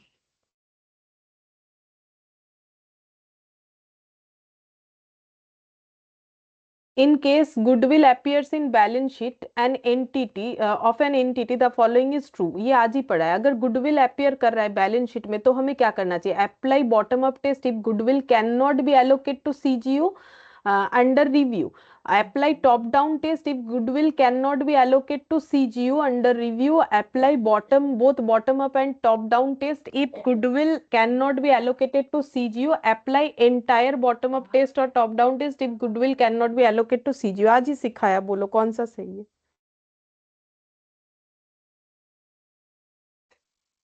आज ही तो सिखाया ये तो पहले का सिखाया हुआ नहीं है कि चलो बीच में गैप है तो भूल गए हो, नहीं पढ़े हो तो भूलना तो चाहिए नहीं फिर भी। आज ही तो पढ़ाया, कौन सा सही है? देख के मैम बोलो सी। कॉपी से। सी सही है, हाँ सी सही है। कि अगर मेरा बॉटम अप टेस्ट और टॉप डाउन टेस्ट दोनों करना पड़ेगा। अगर goodwill can not be allocated, अगर एलोकेट नहीं कर पा रहे तो दोनों टेस्ट होता है। बॉटम अप टेस्ट होगा इफ गुडविल कैन नॉट, नहीं कैन बी एलोकेटेड, ठीक है। और अप्लाई टॉप डाउन टेस्ट, तो टॉप डाउन तो पहला बात है इंडिविजुअली टॉप डाउन टेस्ट होता ही नहीं है, bottom up and top down होता है, तो इंडिविजुअली टॉप डाउन तो होगा ही नहीं, ठीक है। ये तो गलत लिखा हुआ है, ये इसलिए ये गलत है। ये सही है बिकॉज ये पूरा ही सही लिखा हुआ है, bottom up and top down test if goodwill can not be allocated. और डी क्यों गलत है? Because apply either bottom up और top down test if goodwill can not be, नहीं ऑप्शनल नहीं होता है कि अगर गुडविल एलोकेटेड नहीं है तो हम लोग कोई भी एक टेस्ट कर ले, ऐसा नहीं होता है, हमें दोनों ही टेस्ट करना पड़ता है, इस वजह से ये भी गलत है, ठीक है। ये तो आज ही पढ़ा था हम लोगों ने।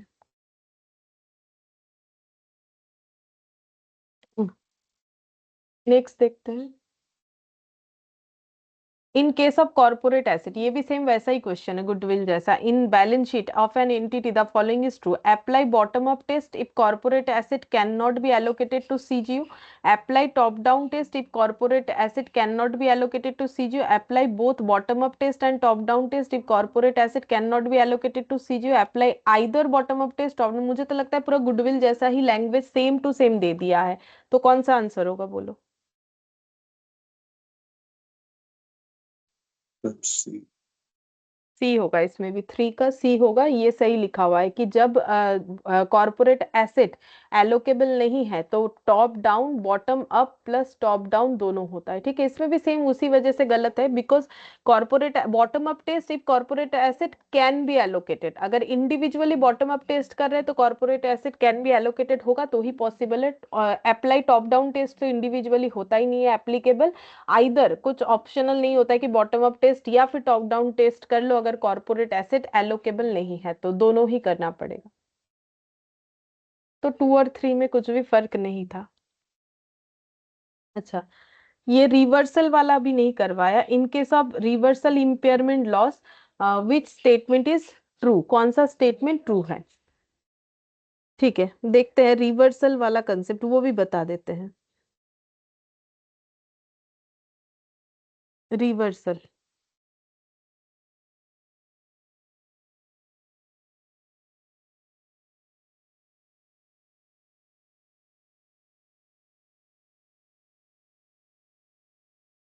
Reversal of impairment loss.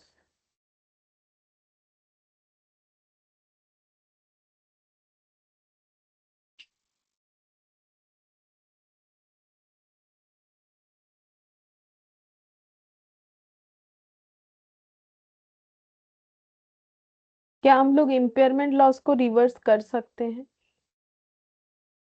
देखो बोल रहा है an impairment loss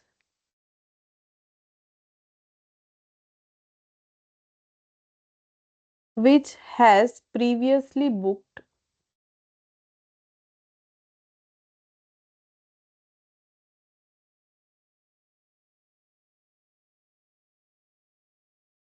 on an asset, किसी एसेट पे अगर इम्पेयरमेंट लॉस पहले बुक हुआ है can be reversal in future,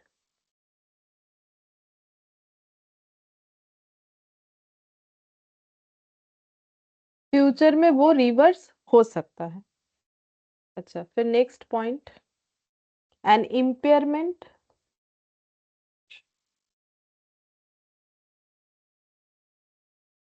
loss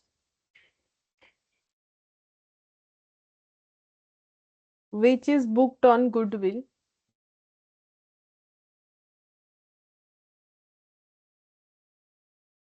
can be recovered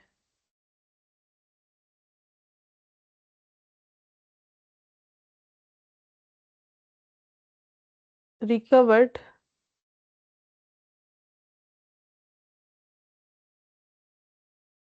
can be reversed, लिखो reversed out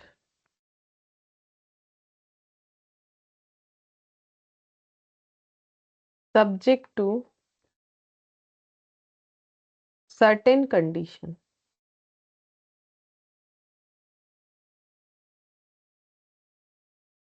an impairment loss which is booked on goodwill. अब goodwill का case बता रहा है जिसके ऊपर हमारा ये एमसीक्यू है। बोल रहा है कि अगर इम्पेयरमेंट लॉस गुडविल पे बुक हुआ था, जैसे हम लोगों ने एग्जाम्पल्स किया ना वहां पर सीजीयू में, तो हम लोगों ने इम्पेयरमेंट लॉस गुडविल पे बुक किया था। Can be reversed out subject to certain condition. ये रिवर्स हो सकता है बट कुछ कंडीशन फॉलो करना पड़ेगा, ठीक है।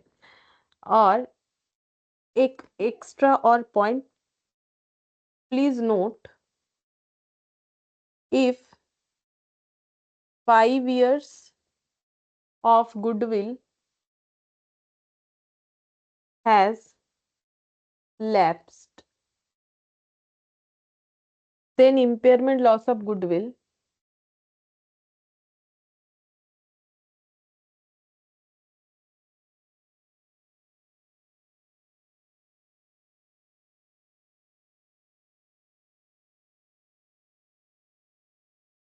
can't be reversed। तो अगर 5 years हो चुका है तो फिर रिवर्स नहीं हो सकता है, अदरवाइज कुछ सर्टेन कंडीशंस फॉलो करके रिवर्स हो सकता है, ठीक है। फिर नेक्स्ट यहाँ पर जर्नल एंट्री क्या होगा, रिवर्सल ऑफ इम्पेयरमेंट लॉस का, ठीक है। तो अगर रिवर्स हो रहा है लॉस तो एसेट का वैल्यू बढ़ेगा। PPE account debit to reversal of impairment loss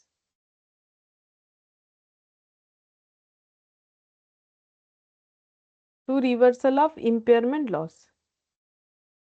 अच्छा, अब इसमें 2 पॉइंट लिखना है। इफ इम्पेयरमेंट लॉस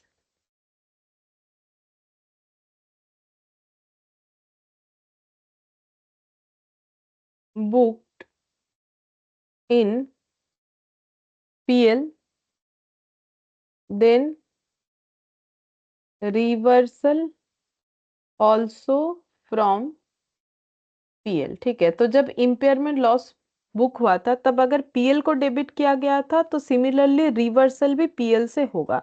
और अगर रिवैल्यूएशन रिजर्व में किया गया था तो फिर रिवैल्यूएशन रिजर्व से रिवर्स होगा। तो यहाँ पर लिख देते हैं इफ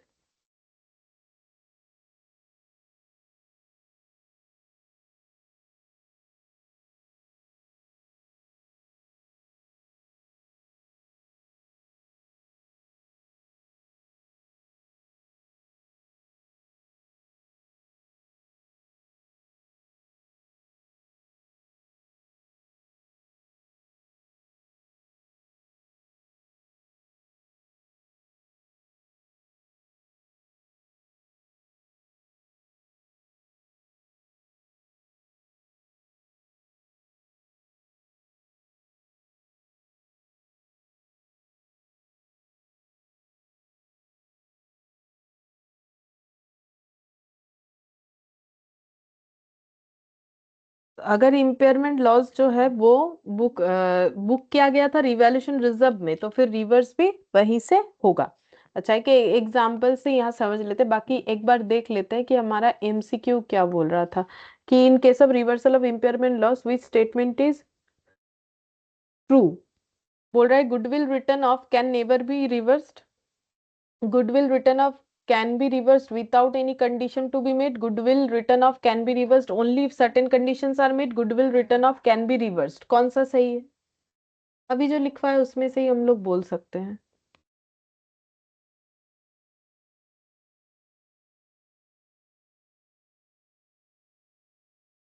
कौन सा सही है। ये तो लिखा हुआ है। अगर 5 साल हो जाए तो रिवर्स नहीं हो सकता है, यहाँ तो 5 साल का कुछ बोला नहीं है हमारे एमसीक्यू में, ठीक है। तो गुडविल रिवर्स हो सकता है कि नहीं हो सकता है? बिल्कुल हो सकता है, सब्जेक्ट टू सर्टेन कंडीशंस। तो फिर कौन सा आंसर होगा? ये तो नॉर्मल है, ये कौन सा मुश्किल है? सी। सी होगा, goodwill written off can be reversed only if certain conditions are met. ये बस इतना ही बताना था। अच्छा, अब इसको कंप्लीट करते हैं आगे, इसका एग्जाम्पल लेके।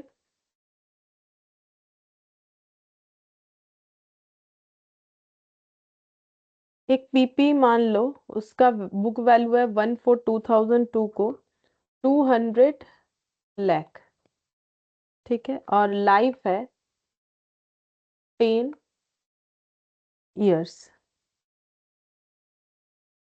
2 साल मान लो डेप्रिसिएशन लगा है।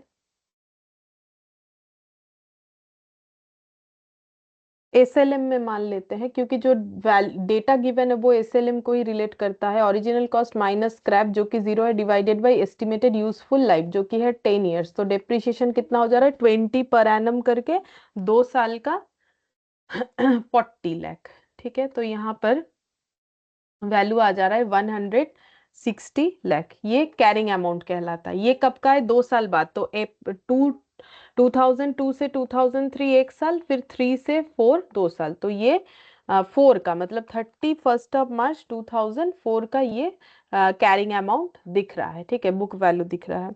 अच्छा, अब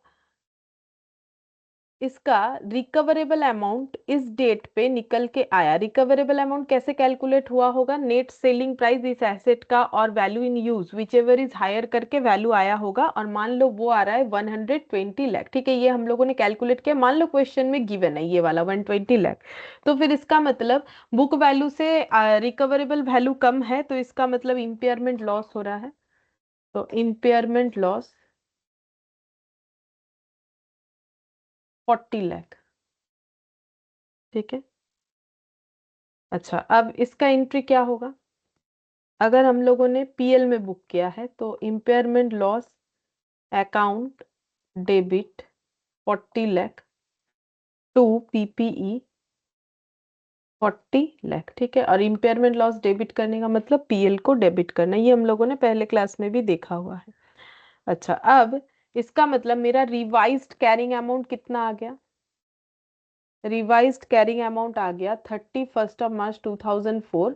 कितना हो गया? मेरा एसेट जो 160 का था वो 40 लाख से कम होके 120 का हो जाएगा। तो जो रिकवरेबल अमाउंट होता है वही हम लोग का रिवाइज्ड कैरिंग अमाउंट होता है। ये तो हम लोगों ने पहले क्लास में ही देखा था। अब इसका लाइफ कितना बच गया? 8 years। कैसे? टोटल 10 years था जिसमें से 2 साल चला गया तो बचा 8 years। तो कैरी इम्पेयरमेंट होने के बाद यही सारी चीजों को तो चेक करना पड़ता है। तो अब डेप्रिसिएशन कैसे लगेगा? तो यहाँ पर हो जाएगा डेप्रिसिएशन, हम लोग 1 साल का लगा रहे, X4 X5 का। तो जो डेटा है उससे ये देखो, ये कैरिंग अमाउंट पे, रिवाइज्ड कैरिंग अमाउंट पे ही डेप्रिसिएशन लगता है, इसीलिए बोला हुआ था डेप्रिसिएशन प्रोस्पेक्टिवली लगेगा, डिवाइडेड बाय 8 years। तो फिर यहाँ पर आ जाएगा 15 लाख। ठीक है, तो कैरिंग अमाउंट आ गया 31 March 2005 को 115 लाख, सॉरी 105 लाख। ठीक है। अच्छा, अब नेक्स्ट फिर से डेप्रिसिएशन लगाते हैं 5 6 का। तो फिर से 15 लाख, क्योंकि एसएलएम चल रहा है तो सेम वैल्यू होगा। तो यहाँ पर आ गया 90 lakh carrying amount as on 31 March 2006। ठीक है। अच्छा, अब यहाँ पर मान लो कि रिकवरेबल अमाउंट दिया हुआ है इस केस में, गिवन 140 लाख। ठीक है, तो अब तो इम्पेयर्ड नहीं हुआ एसेट, क्योंकि कैरिंग अमाउंट से रिकवरेबल अमाउंट ज्यादा है। ठीक है, तो फिर हम लोग का वैल्यू यहाँ पर कितना आ जाएगा? 50 लाख। ठीक है, अब हम लोग इसको इम्पेयरमेंट गेन नहीं बोल सकते हैं। इसका मतलब हमें क्या करना पड़ेगा? ये हमें क्या इंडिकेशन दे रहा है? ये चीज हमें ये इंडिकेशन दे रहा है कि हमें रिवर्स करना पड़ेगा इम्पेयरमेंट लॉस को। ठीक है, तो ये हमें बता रहा है, क्योंकि इम्पेयरमेंट गेन बोल के तो कुछ नहीं होता है। सेम एसेट में पहले लॉस बुक हुआ था, अब प्रॉफिट आ रहा है, मतलब गेन नहीं बोल सकते बट ऐसे ही बोल रहे हैं। ठीक है, कि मेरा एक्स्ट्रा हो रहा है। तो फिर indication of reversal of impairment loss. ठीक है, तो एक्चुअली कितना रिवर्स करने को दिख रहा है, यहाँ पर लिखेंगे actual reversal of impairment 50 lakh. But maximum हम लोग कितना रिवर्स कर सकते हैं, मैक्सिमम रिवर्सल ऑफ इम्पेयरमेंट सिर्फ 30 लाख होगा। अब ये 30 लाख कहाँ से आ गया वो भी हम बता देते, पहले एंट्री लिख देते हैं। एंट्री जस्ट रिवर्स होगा, इम्पेयरमेंट लॉस टू पीपीई, तो यहाँ पर हो जाएगा PPE to reversal of impairment loss. और क्योंकि पहले हम लोगों ने पीएल में बुक किया था तो ये भी पीएल से ही एडजस्ट हो जाएगा। ठीक है, वैसे तो दिख रहा है हमारा 50 का गेन है, लेकिन हम लोग सिर्फ 30 ही रिवर्स क्यों कर सकते हैं, मतलब अगर इसको हम एक गेन की तरह बोले, ठीक है, पहले जिस एसेट पे मेरा 40 लाख का लॉस हुआ था उस पे अभी 50 लाख का एक्स्ट्रा गेन हो रहा है। ठीक है, तो फिर अगर मुझे राइट ऑफ ही करना है, नॉर्मल कंसेप्ट के साथ सोचो कि मेरा बिजनेस में, मान लो एक दूसरा एग्जांपल दे रहे हैं, बिजनेस में 40 लाख का पहले लॉस आया था, सेम बिजनेस में 50 लाख का प्रॉफिट है, तो हम बोलेंगे 10 लाख का नेट गेन हुआ है या प्रॉफिट हुआ है। लेकिन यहाँ पर भी तो 10 होना चाहिए, बट 10 तो नहीं हो रहा है। मतलब देखो, ये 40 लाख का लॉस हुआ था, अभी 50 का गेन हो रहा है, तो फिर नेट करने से भी तो 10 आ रहा है, 10 लाख, बट यहाँ पर 10 नहीं, एंट्री 30 से हुआ है। अब ये क्यों हो रहा है वो हम समझाते हैं।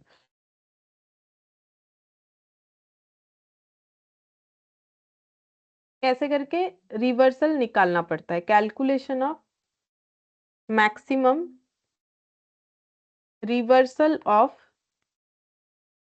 Impairment loss on 31 March 2006। कितना मैक्सिमम रिवर्सल हो सकता है, उसके लिए हमें क्या क्या लेना चाहिए। एक तो लेना चाहिए carrying amount if no impairment 31 March 2006। तो अगर बीच में किसी तरीके का इम्पेयरमेंट नहीं होता, तो जब से एसेट का डेट हमारे पास है, ये 1/4/2002 से लेके 6 तक, जहां पर हम लोग रिवर्स करना चाह रहे हैं, वहां तक का हमारा एसेट का कैरिंग अमाउंट कितना होता। तो देखो सिंपल कैसे होता है, एसेट का कॉस्ट है 200, उससे हम अगर डिप्रिशिएशन लेस कर देंगे उतने सालों का, तो मुझे पता चल जाएगा तो कितना डिप्रिशिएशन होगा। एसिड का लाइफ था 10, और ये एक 6 तक कितना साल हो जाता है, 2 से 3 1, 3 से 4 2, 4 से 5 3, 5 से 6, 4 इयर्स। ठीक है, तो 4 इयर्स का सीधा डिप्रिशिएशन लगता, और 4 इयर्स का डिप्रिशिएशन 80 हो जाता, तो 200 से 80 माइनस करने से 120 लाख होता। तो अगर किसी भी तरीके का जो है इम्पेयरमेंट नहीं होता, तो मेरा एसेट का वैल्यू 120 लाख होता। अब मुझे लेना है carrying amount after impairment 31 March 2006, लेकिन रियलिटी में तो इम्पेयरमेंट हुआ है, तो उसके बाद मेरा कैरिंग अमाउंट कितना आया है, तो उसके बाद मेरा कैरिंग अमाउंट आया है 90। ठीक है, 90 लाख। तो ये दोनों का जो डिफरेंस है, मैक्सिमम उतना ही हम रिवर्स कर सकते हैं। ठीक है, कि अगर इम्पेयरमेंट नहीं होता तो कितना होता, और इम्पेयरमेंट होने के बाद कितना हो रहा है। ठीक है, तो फिर उतना जो डिफरेंस आ रहा है उतना ही हम रिवर्स कर सकते हैं। ठीक है, और इसका और एक लॉजिक भी है, हम बता सकते हैं, और एक लॉजिक भी है, मतलब एग्जाम में तो ऐसे ही करके आना है जैसे मैंने अभी दिखाया। ठीक है, यहाँ पर ऐसे लिख सकते हैं, इस जगह पे,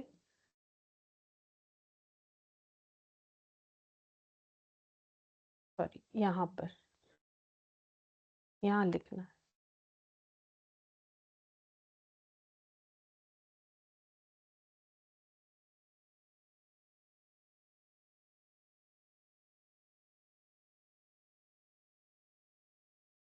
आफ्टर रिवर्सल। तो रिवर्सल होने के बाद कैरिंग अमाउंट कितना हुआ,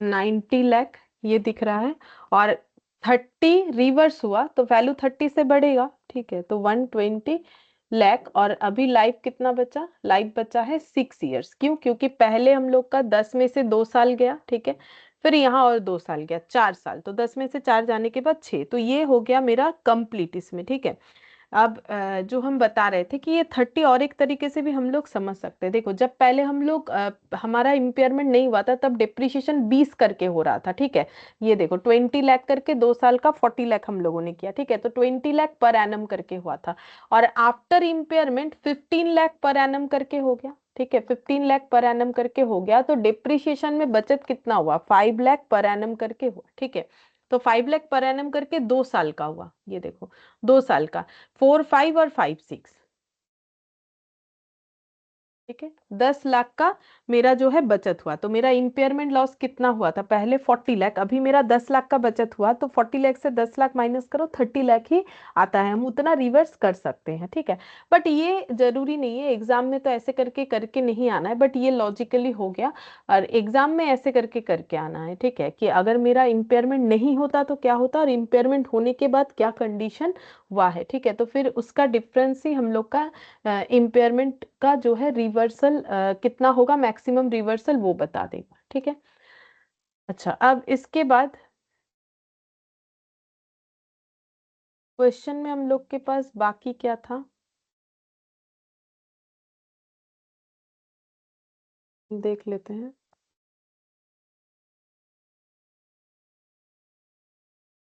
6 9 और एमसीक्यू, एमसीक्यू तो कर लिया। ठीक है, 6 और 9, बाकी सब हो गया था। अच्छा, हाँ ये सब तो हो गया था, 10 11, हाँ।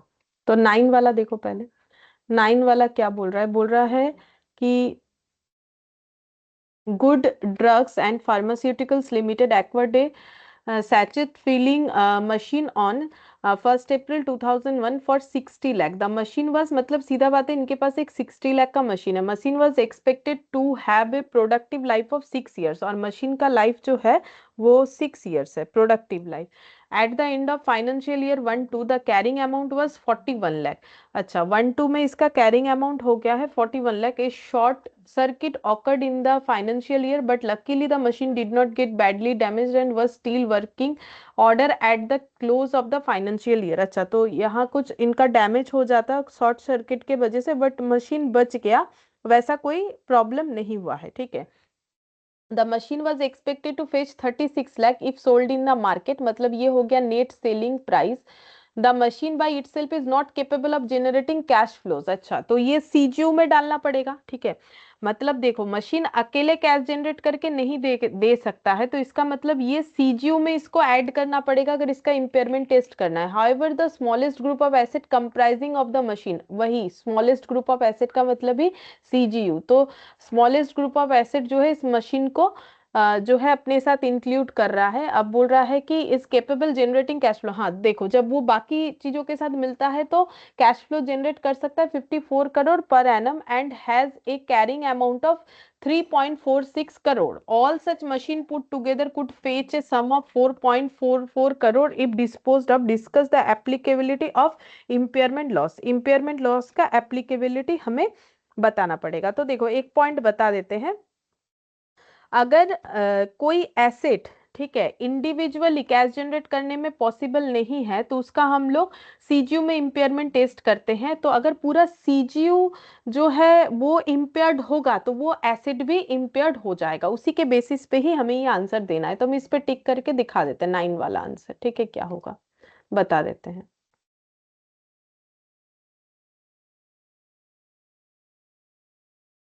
क्वेश्चन नंबर 9, ठीक है, पहले एक नोट लिखवा देते, उसी पे बेस्ड होगा answer. If one individual asset is transfer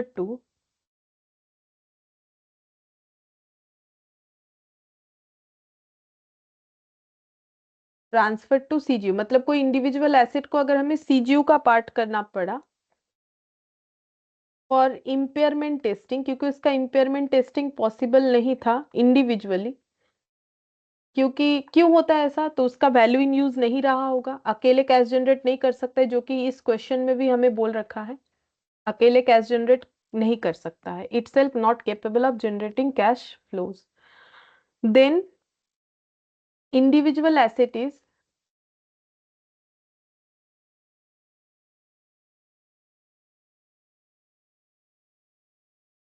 impaired only if CGU is impaired।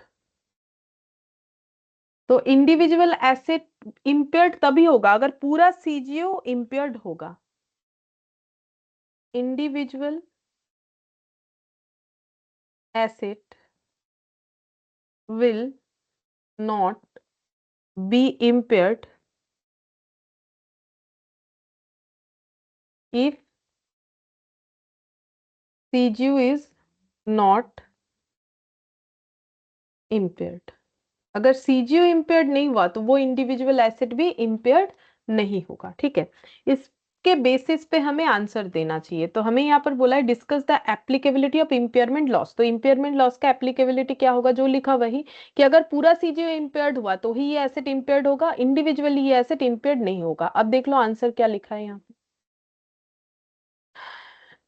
यहाँ पर ये देखो, as per provision of AS 28, impairment of asset, impairment loss is not to be recognized for a given asset if it is cash generating unit is not impaired। तो मैंने भी तो वही लिखवाया अभी कि impairment loss को हम लोग रिकॉर्ड नहीं कर सकते हैं किसी भी एक एसेट का अगर इसका सीजीओ इम्पेयर्ड नहीं हो रहा है। In the given question the related cash generating unit which is group of asset to which the damaged machine belongs is not impaired. तो बोल रहा है जो मशीन डैमेज हो गया वो जिस सीजीओ का पार्ट है वो तो इम्पेयर्ड नहीं हुआ है, and the recoverable amount is more than the carrying amount of group of asset, और recoverable amount carrying amount से ज्यादा है तो वैसे भी impairment नहीं हो रहा है। hence there is no need to provide for impairment loss on the damaged machine। ठीक है, तो damaged machine का हमें कोई impairment loss बुक करने का जरूरत नहीं है। ठीक है, तो देख लो वही मैंने जो लिखवा दिया, बस तुम लोग ये भी लिख सकते हो, मैंने जो लैंग्वेज लिखवाया वो भी लिख सकते हो। ठीक है, तो यहाँ पर क्या था देखो, मशीन का जो 1 अप्रैल को जो वैल्यू था वो था हम लोग का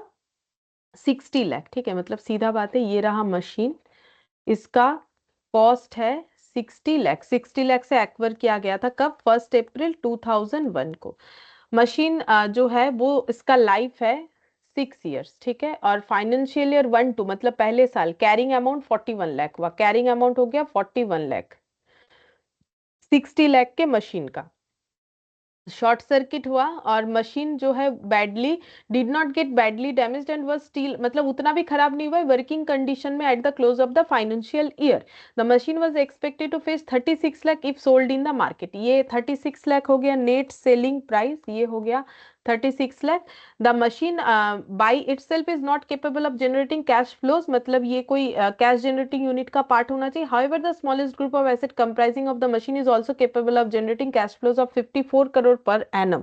ठीक है, तो 54 करोड़ पर एनम ये कैश जनरेटिंग यूनिट जो है कैश जनरेट करके दे सकता है, जिसमें ये मशीन इंक्लूडेड है, and has a carrying amount of 3.46 crore. तो इन टोटल उसका कैरिंग अमाउंट भी दे रखा है 3.46। All such machine put together could fetch a sum of 4.44 crore if disposed, और उसका नेट सेलिंग प्राइस 4.44 पूरे कैश जनरेटिंग यूनिट का। तो क्या होगा इम्पेयरमेंट लॉस, तो बोल रहे हैं इम्पेयरमेंट लॉस बुक करने का जरूरत ही नहीं, क्योंकि हमें पढ़ के कहीं पर भी तो नहीं दिखा कि सीजीओ पूरा इम्पेयर्ड हुआ है। अगर सीजीओ इम्पेयर्ड होगा तभी जो है उससे जुड़ा हुआ एसेट इम्पेयर्ड होगा, अदरवाइज नहीं होगा। ठीक है, यही मैंने लिखवाया, यही पॉइंट तुम लोग को याद रखना है। तो ये हो गया 9th नंबर वाला और 6 नंबर वाला, तो ये कंप्लीट हो जाएगा। लास्ट ये वाला, इसमें बोल रखा है ए publisher owns 150 magazine title of 70 were purchased and 80 were self created. 150 magazine titles है इनके पास, जिसमें से 70 उन्होंने खुद परचेज किया हुआ है और 80 सेल्फ क्रिएटेड है। ठीक है, तो 80 जो है ये सेल्फ क्रिएटेड है, तो ये टाइटल है। ठीक है, तो टाइटल क्या होता है, intangible asset. The price paid for purchase magazine title is recognised as an intangible asset. जैसे हम लोग किसी का गुडविल परचेज करते हैं, तो गुडविल क्या है, इंटेंजिबल एसेट। उसको जब परचेस करते हैं तो उसको उस वैल्यू पे अपने बुक्स ऑफ अकाउंट्स पे रिकॉर्ड कर सकते हैं। तो मैगजीन टाइटल को भी जितने से परचेस किया उसको हम लोग अपने बुक्स ऑफ वैल्यू पे रिकॉर्ड कर सकते हैं। ठीक है, इंटेंजिबल एसेट के तौर पे the cost of creating magazine titles and maintaining the existing titles are recognised as an expenses when incurred. तो बोल रहा है ये टाइटल्स को मेंटेन करने का जो खर्चा है उसे हम लोग एक्सपेंस बोलेंगे, ठीक है। जैसे कोई मशीन खरीद लिया, उसको मेंटेन करने का खर्चा हमारा एक्सपेंस होगा, मतलब बोल रहा है कि रेवेन्यू एक्सपेंडिचर है। Cash inflows from direct sale and advertising are identifiable for each magazine title, ये इंपॉर्टेंट पॉइंट है, इसी से हमारा सारा आंसर हो जाएगा, ठीक है। इस क्वेश्चन का बोल रहा है cash inflows from direct sale and advertising are identifiable for each magazine title, हर एक मैगजीन टाइटल से जो कैश इनफ्लो होगा वो हम लोग आइडेंटिफाई कर सकते हैं। मतलब हर एक एसेट, मतलब ये जो इंटेंजिबल एसेट है, ये इंटेंजिबल एसेट पहला बात है कि अकेले में कैश जनरेट करके दे सकता है, और इंडिविजुअली सभी कोई कैश जनरेट करने में केपेबल है, ठीक है। उसके बाद तो पूरा स्टोरी स्टोरी है, हमें करने क्या बोला है, what is the cash generating unit for an individual magazine title, ठीक है। तो कैश जनरेटिंग यूनिट कौन सा है वो हमें बताना है, ठीक है। तो देखो यहाँ पर उसके बाद भी पढ़ देते हैं क्या क्या बोल रहे हैं। Titles are managed by customer segments, the level of advertising income from for a magazine title depends on the range of titles in the customer segment to which the magazine title relates, ठीक है। Magazine has a policy to abandon old title before the end of their economic life and replace them immediately with new title for same customer segment, तो ये इनका policy बताया है, ठीक है, कि कैसे करके ये इस टाइटल से बिजनेस कर रहे हैं। हमें तो ये बताना है what is the cash generating unit for an individual magazine title, तो कैश जनरेटिंग यूनिट क्या है, ठीक है। तो हर एक इंडिविजुअल मैगजीन जो है वो कैश जनरेट करके हमें दे सकता है, ठीक है। तो हर एक मैगजीन टाइटल ही हम लोग का सेपरेट कैश जनरेटिंग यूनिट है, हर कोई एक एक कैश जनरेटिंग यूनिट है, क्योंकि सब कोई अकेले अकेले कैश जनरेट करके देने में केपेबल है, ठीक है। इसी वजह से तो देखो क्या लिखा है, ये देखो बोल रहा है it is likely that the recoverable amount of an individual magazine title can be assessed, हम लोग रिकवरेबल अमाउंट हर एक मैगजीन टाइटल का निकाल सकते हैं, क्यों, क्योंकि हमें नेट सेलिंग प्राइस भी पता है इसका, और जो है क्या बोलते हैं वैल्यू इन यूज भी पता है, तो ये दोनों का हायर, तो हम लोग रिकवरेबल अमाउंट निकाल सकते हैं। Then though the level of advertising income for a title is influenced to a certain by the other titles in the customer segment, cash inflows from direct sales and advertising are identifiable for each title, बोल रहा है कि level of advertising income हो सकता है कि customer segment में divide कर दिया गया हो, अलग अलग कस्टमर सेगमेंट से अलग अलग इनकम आ रहा है, लेकिन कैश फ्लो जो है डायरेक्ट सेल और एडवर्टाइजिंग से वो आइडेंटिफाइबल है हर एक मैगजीन टाइटल के लिए। In addition although titles are managed by customer segments, decision to abandon titles are made on an individual title basis. तो फिर कंक्लूजन क्या है, it is likely that individual magazine titles generate cash inflows that are largely independent of each other, तो हर एक title independent है, कि कोई किसी पर डिपेंडेंट नहीं है, तो इसीलिए हर एक टाइटल ही कैश जनरेटिंग यूनिट है, and that each magazine title is a separate cash generating unit, क्योंकि सभी कोई कैश जनरेट करने में केपेबल है, तो इसका कोई सीजीयू करने का हमें जरूरत नहीं है, ठीक है। मतलब ये अपने आप में ही एक एक सीजीयू है, ठीक है। मतलब सीजीयू के अंदर जैसे टाइटल वन टाइटल टू ऐसे करने का जरूरत नहीं, हर एक टाइटल ही अपने आप में एक कैश जनरेटिंग यूनिट है, ये चीज बोला है, ठीक है। तो ये 6 नंबर वाला भी हो गया, और देखा जाए तो हम लोग का ये पूरा एज जो है ये कंप्लीट हो गया। और एग्जाम्पल्स इसमें है, बट अभी और नहीं करवा रहे एग्जाम्पल, एक्चुअली इसीलिए नहीं करवा रहे क्योंकि देखो अगर तुम लोग खुद से चेक करोगे तो देखना, मैंने जो भी अभी आज एग्जांपल्स करवाए ना, गुडविल वाला, कॉर्पोरेट एसेट वाला, ठीक है, उसी तरीके का एग्जाम्पल तुम लोग को मिल जाएगा। हाँ, हो सकता है कि उसमें वैल्यूज अलग है, थोड़ा इधर उधर हो सकता है, बाकी जो है सेम तरीके का मिलेगा, ठीक है। ये एग्जाम्पल्स खुद से एक बार तुम लोग पढ़ के देख सकते हो, बाकी देखेंगे अगर मुझे ये देखो, जैसे ये गुडविल वाला तो सेम वैसा ही है जैसे मैंने करवाया है, थोड़ा सा वैल्यू इधर उधर है, पढ़ के देखोगे तो पूरा समझ में आएगा क्या बोला है। फिर भी अगर प्रॉब्लम होता है तो हम बता देंगे, और नेक्स्ट क्लास में हम लोग जो है दूसरा कोई एएस स्टार्ट करेंगे, ठीक है। फिर आज इतना ही करते